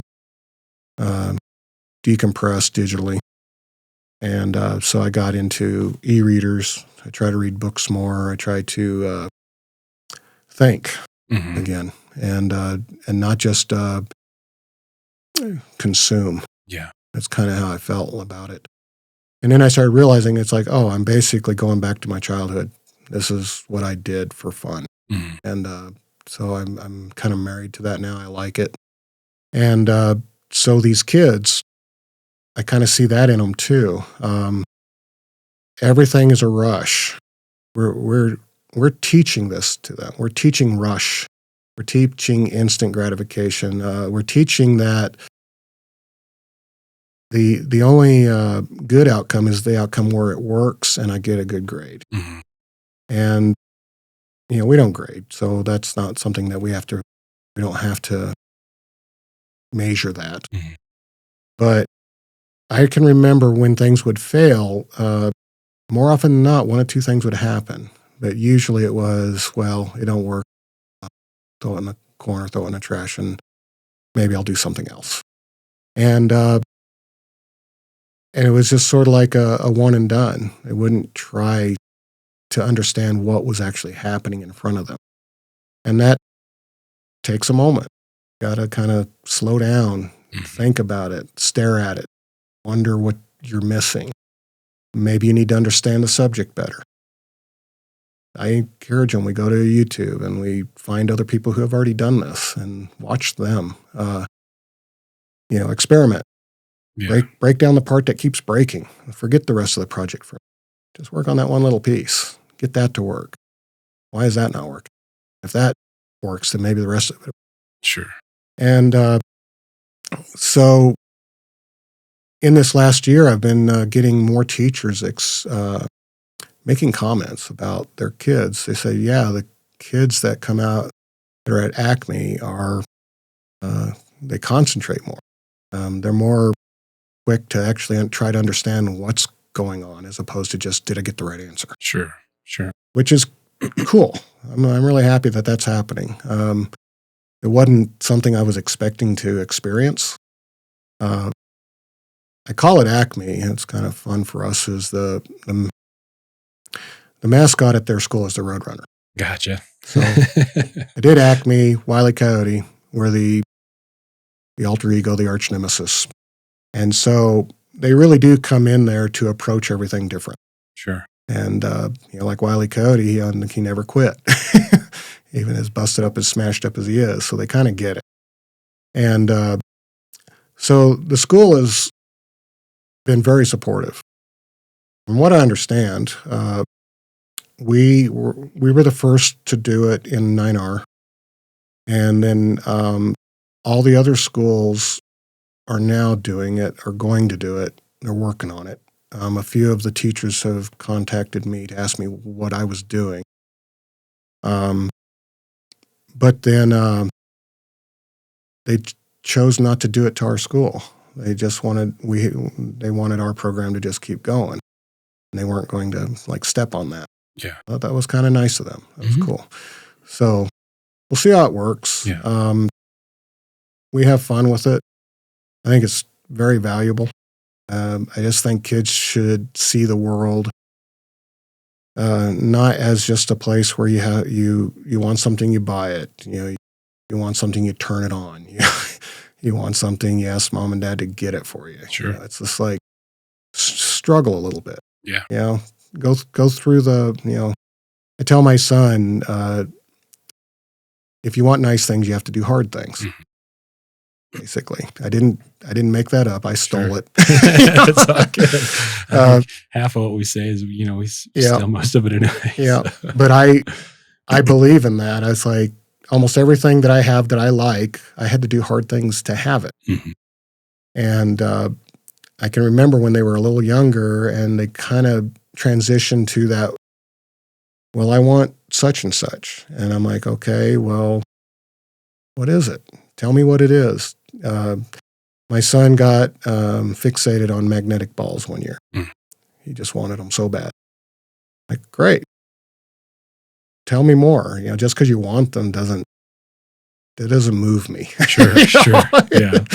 So he researched them, learned everything he could about them, figured out how much they cost. How do you get them? Everything. Yeah. So rather than just buying them for him, I thought I would give him some chores. At the time, he was 7. And I thought, okay, I need some weeds pulled. It's what I did when I was a kid. So I set him up. I said, I just need a 10-foot by 10-foot square of these weeds pulled. We measured it out, marked it. Just do that. And I go to my job. I'm working next door. He, from Sherry's observation, he worked on it for, 10 minutes or so, and then he just kind of quit. So then I'm not going to write him about it. It's like, if he wants money for magnetic balls, this is the path, And so anyway, I chatted with him. Oh, you quit. You okay? No, I'm good. It's just hard. I'm like, okay, it's hard. You have trouble doing it? Can you do it? He says, well, a lot of excuses there. So I said, well, if you want to earn that, you have to do the hard things. And I never really could get him back into it. And I thought about it for a few days, and then I thought, well, maybe he doesn't know how to work like this. He sees me work, mm-hmm. and a lot of times they're all helpful and help you do stuff. But so then I marked out another 10-foot square. And I said, okay, this is my 10-foot square. You pull the weeds in yours, I'll pull the weeds in mine. And we did it together. Then all of a sudden it became fun. Sure. So that was his hurdle. His hurdle was he was alone in a task that he didn't think he was going to be able to finish. And no one had his back. So I just made sure I had his back. And it's like, all right, let's work through this. So now I'm starting to realize my own mistake was, just don't, they can do it, but don't assume they believe they think it. they could do it. Yeah, they don't believe it. So yeah, he worked through it, and he got his magnetic balls, and he loves them. And he's one of them kids who will explore the heck out of that kind of stuff. Mhm. You know, it's kind of open ended. Yeah. You think about it, because it starts out as, they just stick together, but then he started figuring out how to make shapes with them, and then he was using them to move stuff. He would like take a panel and have metal on top, and he's starting to figure out how to make them go against each other, and then he started realizing you could move parts, and I think he's on the verge of turning one into like a soccer game. Oh. Where he's going to have all these little figures, magnets underneath. He can move them and try to. And this all came out of him just Sure. because of the balls. And what if we just handed him a kit and said, make a soccer field, or make a soccer game? Ton of life lessons that would have been missed, you know? And it Yeah. seems subtle. It seems irrelevant in today's world to have taken that. You learned, right? That maybe it was minuscule to some, but you learned a scenario. It's like, hey, I wasn't aware that he felt like he was left alone out there, right? Maybe he was up against an odd that he didn't think he'd complete, by himself. You figured that out. So you learn a little bit. He learns a little bit. You guys have a bonding moment. And then all of a sudden it's like this tiny little thing has led to this. It's like all that would have been missed with the kit of just going, okay, well, now you get to complete X, Y, and Z, and then you get the end result. And what I've seen, and I'm not, innocent of it. It's just like, we get our kids things and they do things. And then all of a sudden it's like, they get bored with it because then they complete the kit and they complete the task. And it's like, okay, well, what do we do now? And they never touch it again. And you're like, as a parent, you go, well, God dang it, we bought that. And you never look at it again. And, because the thing was delivered in front of them and it was built and it was completed, that we won, right? We got that, those endorphins and, oh God, we're feeling really good. And then, okay, well, I'm bored with that. I don't want to do. And so it's instant gratification again. And it keeps coming back up. And it's like when you don't understand the weight period of whatever that is to getting to that result, it's like you don't realize it sometimes in the moment, but you're so much more appreciative of the thing. Yes. Now your son could have got those, magnetic balls and played with them a couple of times and then forgot about it. Yep. But maybe there was a slight thing that happened in the brain to where he knew that he kind of worked. He had a bonding moment, right? So then all of a sudden the value in his head, whether he realizes it or not, of those metal balls is slightly elevated, more so than, if you just would have surprised him with them. Hey, I got these for you. Check them out. And he could have been like, oh, all right, sweet. That's it. Yeah. So it's like these weird little subtle things that you don't think about, that have, in my opinion, more value. Yeah. And I going back to your comment a few minutes ago about the social media thing, I was thinking about this yesterday in a really weird total tangent. But I come from a generation where I'm whatever I am, born in 85. And so I think that goes down to like 80 or maybe 79. I forget whatever the gen is, but in my age group, my physical age within that generation, we came up in a world that didn't have the internet, didn't have social media, didn't have smartphones and things like that. But we had to adapt and move and start to live in a world that now does have it. So it's like we kind of have this past history of remembering what it was like without it. Yeah. And so we can kind of adapt and live in this other world too, whether that's good or bad. But you look at new generations to where they're born into this, and it's like you have an opportunity to show them, like you're doing, like with these schools and with other builder programs out there, or maker programs, to kind of say, okay, hey, here's this other path. It's kind of like out here on the fringes anymore. Yeah. But if you invite them into it and kind of show them, hey, there's this other thing, it's like you're almost giving them a glimpse of like what your past is, right? And so I've talked about it on here multiple times. It's like I'm worried about this new thing, and and whether you use social media or technology, for the betterment of society, I think that's great. Is it used like that all the time? Absolutely not, right? We are humans, human characteristics. Sometimes we have good people and we have bad people.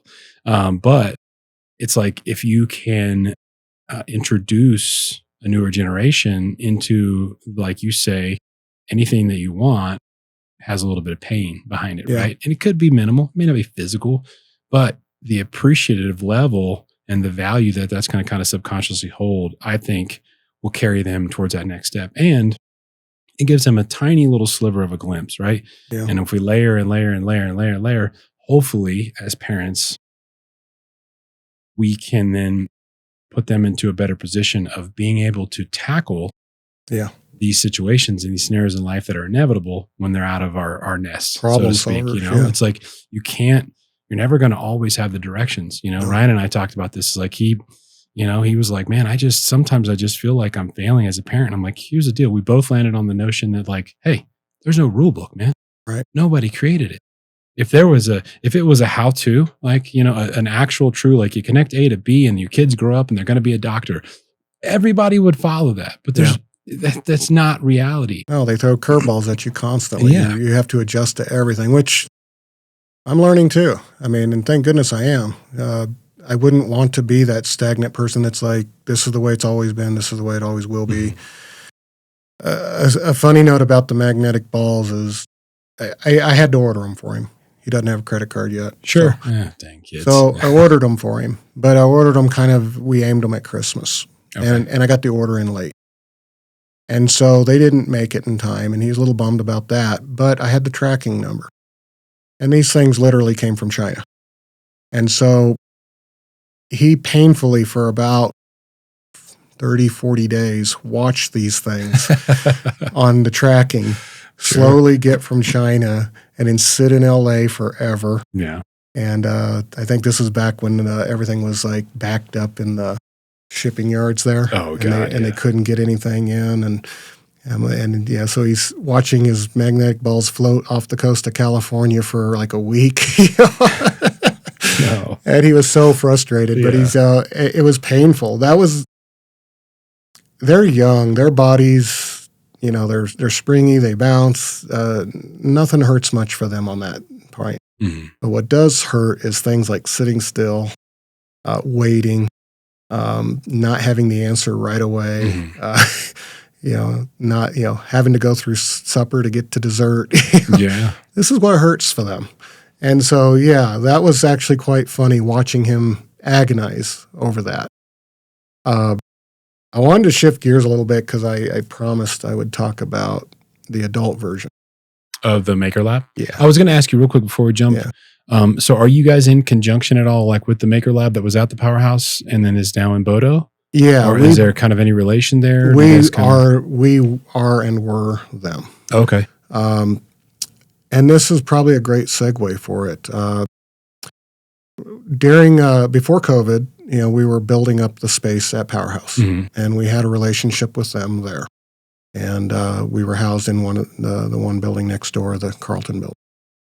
And everything for the most part was going pretty well. We actually had our numbers grew quite big, and then COVID hit, and that really crushed everything. But Maker Lab responded to COVID. We built a lot of PPE stuff during the first couple of months to kind of help the local hospitals and various people have the things they needed to be safe while they were doing things.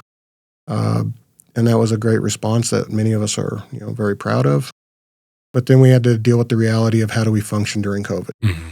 And so, we were down to scheduling each space to like 1 hour, and we had to disinfect, going through all that. After we started coming out of COVID, one thing that had developed at Powerhouse was they were building up children's programs. Before they were more interactive museum kind of a thing. Yeah. But now they were really interested in camps, and they were trying to get that going. And they leaned on us for that a bit because we had experience in these matters. And so we were trying to help them where we could. But overall, the building was too small. The scheduling was conflicting all the time. The adult makers couldn't have access to the space when they needed it because camps were going on, and or we were just in the way when they were trying to do camps. And it was a hard thing. No one was really, we were just not able to get along in that space. Gotcha. like it was. Plus, Maker Lab really is aimed at 18 and older. Yeah. And so there's that gap there. Now, in my fantasy land, kids, 8 to 88 are in the same spaces and stuff. But the very nature of the style of tools that adults use just made that not really realistic. Sure. It was just too dangerous. So a couple of years back, we decided to part ways. We moved over into Bodo Park. We're up on Turner Drive up on top. And the space is pretty much developed now. I mean, it's always evolving. And so now we're there. Powerhouse does not do that type of makerspace stuff. They continue their camps and the various programs that they offer, for the kids. And we went on to focus mostly on adults, and that was mainly liability issues and stuff. We do have family, things where as long as a kid is hosted by their guardian, then they can join them in a project that they're working on. Gotcha. But yeah, since then we've moved on to full-time adult stuff. It's a 24/7 space. You can come, go whenever you want. Nice. There's quite a few. We call them labs. They're basically just different disciplines. And so, there's wood shop and a metal shop, textile lab, sewing fabrics and stuff, computer lab, electronics, jewelry. There's some ladies that are developing a jewelry deal. One of them's a professional, and so we're getting some good stuff from that. Laser cutter, which is always one of our more popular tools. CNC routers, CNC plasma cutters, those kind of things. And the software and stuff that goes with it. Yeah. But what's kind of neat with that is you do really get the full gamut of age. You get 18-year-olds that are out of high school and they came from, a makerspace in their school or whatever, and they just want to have access to another one. Maybe they're really heavy into 3D printing or something, and they just want to get back, or they need access to electronics, soldering irons and stuff. Yeah. But we also get a lot of retirees, and, they got time on their hands. They got a brain that still works, and they want to do things. Some of them are retired engineers and stuff, so they're have amazing backgrounds, so they have a lot of knowledge that they offer. I always tell my own story of why I even ended up at Maker Lab. I've been making things my whole life. I just did it. Never really thought about it. But I didn't know a lot of people who did the same thing. And when I would spend my time trying to make stuff, I got a lot of, puzzled looks. My wife never understood. She would just look, she'd cross-stitch and stuff is what she likes. But she would see the stuff I'm making, and she'd be like, "I don't even know where you got that out of your head." I don't even know where that came from, or fixing things, or upcycling, or whatever I'm doing. But I was alone, and I always just said I'm alone in my box. In my shop, I'm alone in my box making things. Kind of sucks. And after a while, you start to bounce off your own walls, and so I heard about Maker Lab the first time they were open, and then they reopened after a restructuring. But I got in there, met a few of the people, and I started hearing the yes and response again instead of why. Why would you bother? Why would you do that? And I like that I was starting to surround myself with people who I didn't have to explain myself to. So when I'm spending all my time trying to figure out how to make something, I'm never asked why am I doing it. I'm always asked, or told what if, or I have I have a skill, maybe I can help you, or they just rubber stamp their opinion on it or whatever. So that's how I got involved, and then I kind of got deep into it with being on their board and stuff like that, and help them develop their spaces and teach and stuff. But any place can just throw a bunch of tools in a room and say, yeah, we have a makerspace. Here's all these cool tools. Have fun. Yeah. What I've learned over the years is what really makes a space special is the people that are in it and the experience that's in it. And so you really can go in there, and if you might be the best welder in the region, but you may not be able to sew two pieces of fabric together to save your life. Sure. And if you're trying to build something that might involve fabric, yeah, you can go in and crash and burn and stuff, or you can ask for experience, and it's there. Yeah. And right away, you're not told, hey, go to Walmart and buy a cushion for your whatever you're making. You're not told that. You're like, oh, okay, well, this is how I would do it. And then you can collaborate and stuff. And then we start challenging ourselves. Right now we're doing Christmas-related stuff that we're all kind of chipping in and making various things for. But what I think is kind of cool about it is over time, I saw the first space grow at Powerhouse, and it had its own vibe. And that was great, and it kind of evolved now. And now we're actually getting an older clientele in there, or membership, I should say, not clientele. And they're great. They come in, and we got this group of ladies that are learning how to weld. I'm talking, 60-year-olds, 70-year-olds that are decided they want to learn how to weld. And so they'll get out there on a Sunday afternoon, and they'll learn how to run beads and stuff. And now they're trying to figure out projects, how to incorporate metal into their stuff. One lady built an end table that was like a broken live slab that she retied together with little ties of mahogany wood, and then she made all the legs out of tube steel. And she didn't know how to weld a month or so earlier. Yeah. Now she's making this cool little table for the end of her sofa. Yeah.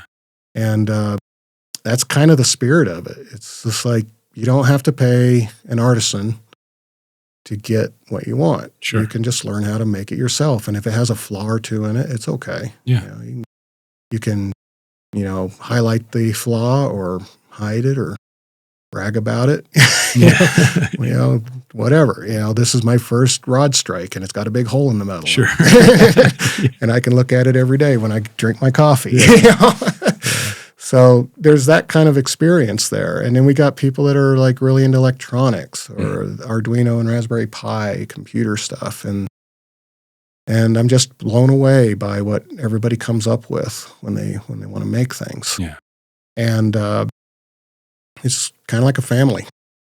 And none of us, everybody comes in their own, what they're going to bring to the space. We got we got the people that come and go. You barely know their name. Yeah.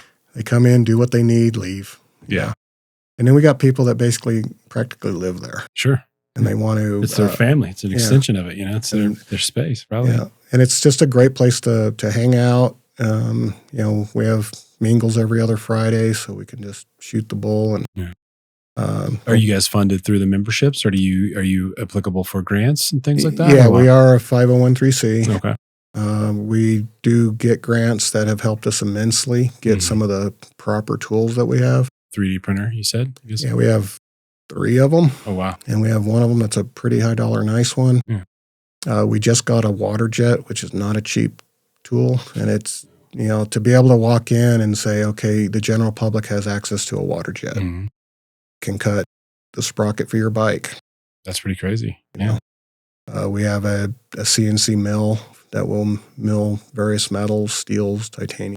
You guys work at all with the skate program at the college? Like anybody that's got any ideas up there, like the Shark Tank of Fort Lewis? Oh, I just know a couple of buddies that have, they've pitched them products, and yeah, I think they did some work with some 3D printer places around here. I was just curious. So our space is really more, we get caught in this trap every now and then, and people look at us as like, well, we're the people that would make it for them. Oh, gotcha. We really don't. Sure. What we're offering is the culture of just what we just described with the kids. It's the adult version. It's like, how do you solve your problems? I kind of but to finish off with the college question, we do have a lot of college kids that come. They like going there because they have access to the tools. 'Cause they do have their own maker space up at the college. Oh, they do? Yeah, Okay. they have a full-blown machine shop, that kind of stuff. And if you're in one of the fields that you have access to that's great. You actually have nicer tools than we have. But if you're not, if you're a health student or a teacher or whatever, you don't have access to that stuff. You can, become a member at Maker Lab, and then you can have access to those things. Gotcha. And so we do have one startup, a kid who he's not with the college. He's just an individual. We rented one of our rooms to him, and he's developing a system for basically recycling plastic. And he grinds it, extrudes it, and he's creating molds and stuff so you can actually make raw parts. And then these parts can actually go into like a CNC mill, and you can shape them into whatever you want, or you can cut them with wood tools, whatever. Or you can create molds and, force, injection molds and create stuff like that. He's in the middle of developing that kind of stuff. And he's close. He's made some cool little things. He had this mallet that he made just basically out of ground up plastic. And it's this big Thor-sized hammer, plastic. And so that's kind of an exciting bauble that gets people to stay interested in the idea. We were hoping he could make some little French cleat things for us for a display we're trying to hang in our main room. I think we're going to go ahead and move on. He's fine. He's just busy. And, but we're trying to incorporate him. But he's almost to a point where he's wanting to teach too, teach people how this works, how to operate it, that kind of stuff. And so, if we had a lot more space, we'd have a lot more of those in there. But we really only have room for like one. When he's finished his process and the exit plan terminates, then maybe we'll find someone else to do something else with that space, or we'll fill it with one of our other disciplines. I don't know, kind of go. But one thing I think maker spaces in general is they really are sort of like a gym. I could see that with the membership and the community that you guys have. Yeah. I mean, like I said, we have grants. We're trying really hard to get our numbers up to where we're self-sustaining with just our membership fees. Gotcha. And we're close. We lack about I think we're at 53 members at the moment. We need to get up to about 70, 75 to really feel comfortable at that. Most of the toys and shiny baubles have been bought and set up, so most everything's already there. And we're getting there. We're close. The numbers grow every month. Typical summer Durango, subscriptions lapse because everybody's on vacation, going and doing stuff and enjoying the mountains. But in winter, it's a normal. Normally, we grow in the winter. There's less to do in the middle of the night. Sure. It's 10 degrees Another thing that's happened is because a lot of the houses and stuff are townhomes or little houses, things like that, people don't have places to work. So they have these ideas. They just have no way to make them real. Sure. And so a lot of people we have one couple that rides their bikes on the bike path over from the townhomes and Home Depot area there. And they ride over and they work the makerspace, and because they just they live in a tiny home, they don't really have room for it. And so there's a lot of reasons why a place like that helps people. So the older folks kind of need a place to spend their time, and a lot of them have experience that's valuable anyway. Like I said, tiny homes, people need space to work. We had one guy who he was in his travel van. He didn't even live in the community. He drove here, parked his van, became a member for about 2 months, maybe 3 months, and used our tools to revamp parts of his van. He rebuilt cabinets and whatever else he was going on, added more solar. I don't remember everything he was doing. But that was just part of his trip. And as soon as he is finished, he went on to his next place. And, That's pretty wild. But we got to know the guy, and And that was when we were still over at the powerhouse. So he, kept the food truck going. That was there. So yeah, we meet a lot of interesting folks that way. Mm-hmm. And that's kind of one thing that's cool about it is every cross section of society has makers. Mm-hmm. Everybody. Yeah. It doesn't matter where you come from, rural, metro, whatever. Yeah. It's just full of people that love to make. And the crazy thing about maker spaces, but also like other like communities like that are kind of like this like microcosm of people in a greater community. It's what you start to just like, maybe it takes a little bit of time and maybe it takes a certain mentality of person, but it's like you get rid of the bullshit when you go in those doors, right? Like politics, religion, none of that matters. We're all here for the same thing. We're all here for this one deal, and we enjoy it or we don't. If we enjoy it, we stay around, and all of a sudden you start to like, you're not worried. You can be a friend. You can be friendly to that person, or you can lend assistance. You can be of value to somebody else that doesn't know, cross stitching, things like that. And it's so I love when I hear about like these certain little micro communities where people just come in and they go, all right, the world out there is gone, or whatever, cloak you've got on because you have to be a certain way. It's just, it's done. It's out. You leave it at the doormat, right? It really is. Everybody slips, a political thing will happen. You'll say something or an event will happen. We talk about it to a certain degree, but I learned right away in one of the earlier mingles when I was still kind of new, people every now and then would dive into the politics and it would get ugly. Mm-hmm. And myself and a few others, we kind of just said, this is just not what we are. It doesn't matter. Mm-hmm. It matters, just not in here. Sure. And so you're basically right. What we find is that we just don't talk about those things. Yeah. And every now and then, for whatever reason, but no one gets too upset about it. We just kind of always remember that we're there for another calling. Sure. And that's, this process that we enjoy going through all the time. And probably the only time we make statements is when we apply our skills to the community. Mm-hmm. And every now and then we find a way to do something for the community. Yeah. And that's fun. And it also allows us to meet people. They had these bazaars going on all summer, and we attended those. And a lot of the bazaars were, booths set up to sell their wares. Mm-hmm. And we would make things, and we weren't making them to sell them, but that's how everybody walked up to us. Gotcha. They walk up and they just assume Maker Lab made all this stuff, and it was, I want to buy that. Mm-hmm. And we're like, I never really thought about selling it, but let me tell you why it's even sitting here. Sure. And then when you start talking to them, they're like, I've never heard of this, or I have, or I heard of who you are. Mm-hmm. A small community, the responses are always everything. But all summer long, people would sometimes assume that, I can get you to make this for me. It's like, no, this is a volunteer. We're all volunteers here. There's nobody paid. Yeah. We'd like to have a paid director someday. That's one of our goals. But right now we don't have that. And it's like, no, but if you want to come in and learn how to make this, we can teach you. Mm-hmm. There are people in here that are more than happy to show you how to get there. Yeah. And some bite. They come in and they become, they get committed. Mm-hmm.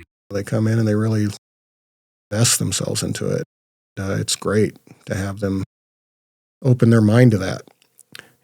When I talked about the gymnasium, I think what I was aiming at mostly was that as we talked about the hard things, what kids go through to learn and make and stuff, well, adults go through that too. Mm-hmm. Everybody can get used to the idea of, I need a coat, I'll just go buy a coat. Yeah. Or I need, this, I'll go buy it. And they don't think about, is it fixable? Is it alterable? Mm-hmm. Maybe I don't like the color. Maybe I can change that. When they see that, it changes the way they look at things, and they're flexing their brain. They're flexing their spirit to, become stronger. Mhm. The talent that walks through our door all the time it amazes me. You got people that are extremely smart in, like solar power or electronics or even car repair or welding or something. And a lot of times these people would never meet. Mm. They would walk right past each other and not have a word to say to each other because they don't know. Yeah. You've created the space to allow that interaction. Yeah, the space is there, the interactions happen. Now all of a sudden you have a seamstress talking to a welder. Mhm. Something that may not have happened. And now you got a cool hammock chair because of it. For sure. I love the spirals too. Like of the, this podcast for me is crazy in this respect with like, you may know a person and they come on your show, right? And then that person knows this person.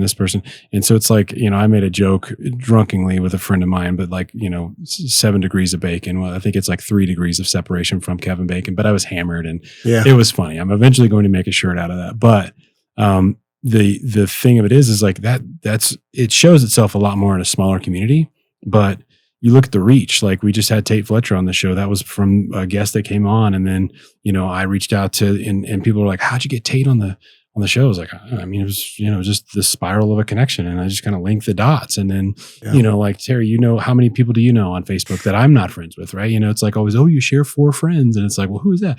But then in the real world, it's like, well, I know this. And then I know that, and then here's this weird connection. But like you say, when you create this space to where you got the seamstress meeting the welder, and all of a sudden, like they can bridge that gap in this kind of area, and then it starts to go out into the actual community. Maybe not in the sense of like, I'm going to go teach your sister over there, how to weld. Yeah. But the reality of it is like you're building these relationships that can go further than the walls of your space. They go very far. Yeah. I mean, of course, I have friendships now that I never would have had. Experiences I've never really experienced. I've made things I never even thought about making until all of a sudden I was exposed to other people that had other interests. Mm. Probably one of my bigger makes was I became friends with a retired geologist. He taught school up at NAU, Northern Arizona University. And him and I would chat about things, and I was showing some interest in museum exhibit stuff. It's a lot like making signs, except I'm always been fascinated with how people interact with things. So when I make things, I always come from the view, well, how do people see it? Is it approachable? Do they understand it right away? Is it intuitive? That kind of thing. So I got to hang out with him, and that's now he's a consultant in this type of stuff. So him and I really hit it off as interest. So he ended up landing a opportunity locally in Durango to build a topographic table for the area.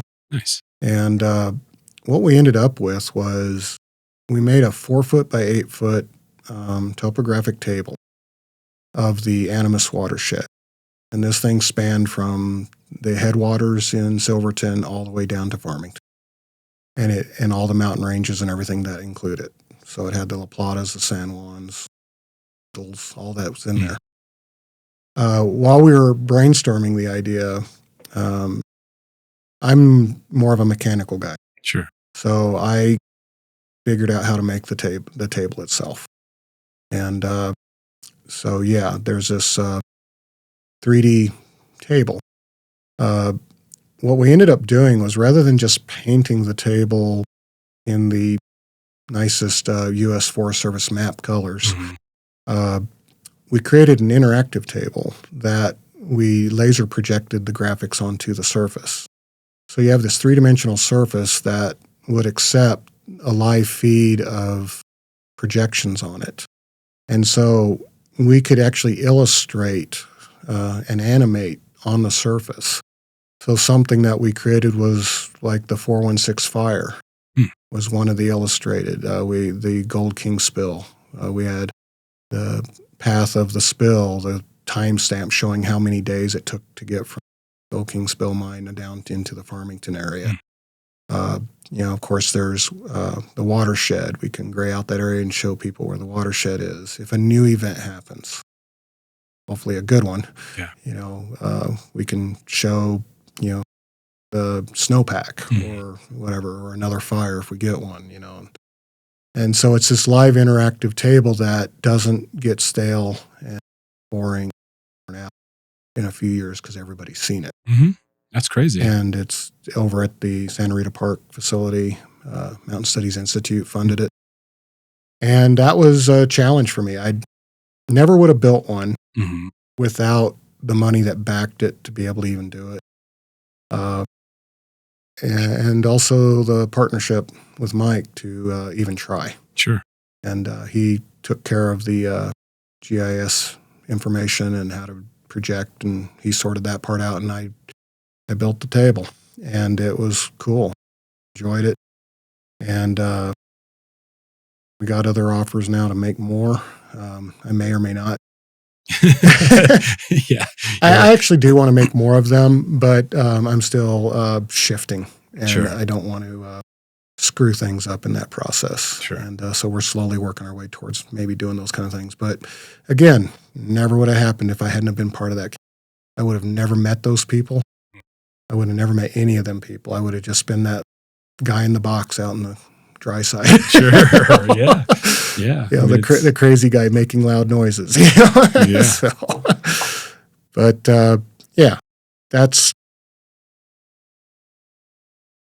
kind of it, I guess. I mean, it goes on forever. It's just an ongoing story. I think it's such an interesting deal. A lot of people, that I've talked about myself personally. I mean, I knew you guys did cater kind of to adults, but a lot of people remember pre-COVID, especially like locally, they're like, oh, this is a kids thing. And it's good to hear that there is definitely a growing amount of children that you're trying to cater to, like, and whether that's within the 9R, kind of wherever those rooms are going to be, it's great to hear that. But on the other side of that, it's really great to know now that it doesn't cater to just kids. Like, this is a viable thing that, adults can do from any age. Right. And if, I like hearing the fact that, you've kind of built a community and the stories that are spiraling out of that, of like these people meeting these and you meeting this other gentleman, and, things. I feel like a lot of times in this world, we can get lost like real quick, and we forget that you can have a human conversation, a human interaction. And that was one of the things that I took away the most from a guest that I interviewed a few weeks back. And his comments was, now we know each other on a human level. Yeah. Like, now we know what each other's voice really sounds like, not an audio version of it on a reel on Instagram. Now we know really what each other sound like and the energy that we bring to a table. And I think that now more than ever, communities like that, especially small microcosms of what you're doing here, hopefully you get to your numbers to where you guys are, would be, self, sufficient, and maybe not have to use grants at some point. But, I think the smaller, the better in a sense, because when you sort of get to that, whatever the edge of that envelope is, and you got to break, then you have things that, for protocol reasons and for just staff reasons, all of a sudden you bring in money. Yeah. And money, I think, in my opinion, congests everything, right? It waters it down, and all of a sudden you have to put rules in play and you're beholden to something, right? Yeah. So like the fact that you guys are small enough and you have this space to where you can go in, and you can, if you want, have something that's completely private and it's your thing. Like you said, some of these people come in, you never talk to them and they leave. Cool. That's great. Yep. They're still part of something. Yes, they are. But the ones that are going in and maybe they're getting a new view of life that they never had, right? And they're building these relationships and they're having human interactions. I think that's so much more valuable, going back to the balls thing, right? There's more value and weight, physical weight behind that, in my opinion, than other things, right? Yeah. Even in a gym. It's like a gym. Maybe it's akin to it. But when you can sit down and have a conversation with somebody, Yeah. And you've all of a sudden you realize like, holy shit, I never, the guy with gauged ears and tattoo, I never would have realized that you were remotely even interested in that. Like that's, Yeah. there's something that's, hopefully it's not lost on the world about human interaction. We do better when we have it. And so when I hear spaces like what you've created, same thing with like Lizzie Q's coffee, like those spaces get me inspired to talk about them more with people. Be like, oh, you're interested. You're a tinker. Okay. You're interested in lapidary. Boom. You should go check out the Maker Lab. Like they've got that kind of stuff. Like I'm so all about promoting it and just being a part of like watching that sort of grow, because I think that it propagates like this good in the world. Yeah. And you don't have to always be the friendliest person out there. I'm not saying that, but I think we need interaction. We need human beings. We need good in this world because, to sound like a broken record, it's lost on us a lot of times. If we take these kind of spaces away for a minute, just as a thought experiment, you take the maker spaces away, take the coffee houses away, take the pub away. I miss that pub. Not just for the drinks, but because you really could sit there and listen to music on a Sunday, enjoy some people. But you'd start taking those things away. And we actually went through a stretch of time here most recently when a lot of that stuff was going away. And you take all that away, and what people are left with is, take the sports away, take the hockey clubs away, all those kind of things. And what you end up with is a lot of people going, okay, I have to make money to pay my bills, and I have to make sure my kid goes to this school to learn X and come home. And you rinse and repeat that over and over again until all of a sudden you realize life's done. And, where was the enrichment? Where was the value? Where was the surprises? There are not going to be many surprises if you don't put yourself in some chaotic environments. And I believe firmly in these kind of places. I, have been a hermit. I have been by myself. I mean, before I met my wife, I entertained myself. When I built my shop, a lot of people asked me how I talked her into building a 4,000 square foot or 3,000 square foot shop and a 1,000 square foot apartment attached to the side of it. And I'm like, well, it's easy. She didn't know me at the time, Sure. And quite frankly, I think, she's cool about that kind of stuff. But my logic is I don't want a living room. I want a shop. But I still need a place to live too. And so that's kind of how that balance happened. And now it's a little bit small for a family of 5, and I'm slowly expanding things. But if I had just remained in that box, that's kind of how I would feel. It's like, I'm just a guy in a box, not interacting with the world. It's safe. It's understood. I don't have to try hard. And then when you go into places like this, none of this was easy. This stuff was hard to get done. A lot of people have sacrificed tons of their life to make something like Maker Lab real or ACME real, and any program that happens like that. I've volunteered for a lot of different stuff, and the work that goes behind these things is just insane, how much time it takes. But it also involves humans, and it's also messy, and it's also, like you said, you end up networking. Since I got back from college, I've been a volunteer in some fashion, always have been. I started out at the adaptive ski school. I had a sister who passed away, but she was paralyzed, and I was motivated to kind of give back. And so I was a strong skier. I went and I taught mono and bi-ski and stuff, and I still have friends from that. Yeah. I still know people from that. It also brought me experience when I came into Maker Lab going, we need ADA clients here, guys. And it's not the best building for it. And I even showed the space to a gentleman the other day who's interested, and he's in a wheelchair. And he's cool. He's like, I can't get to certain things just yet. And I know, and that bothers me. But sure, we can figure it out. Maybe we can make something. I was just saying. Got some tools. But that's the way he is too. I liked him a lot.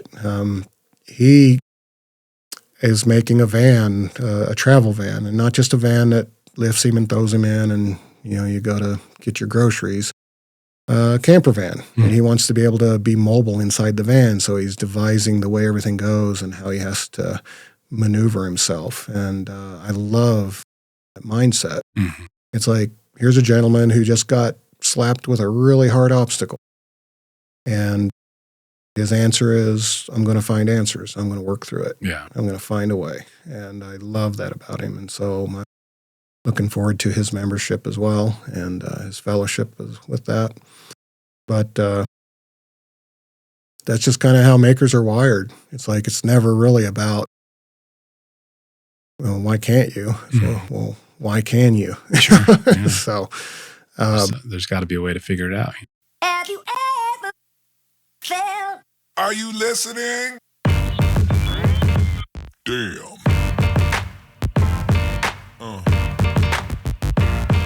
Yeah. Yeah.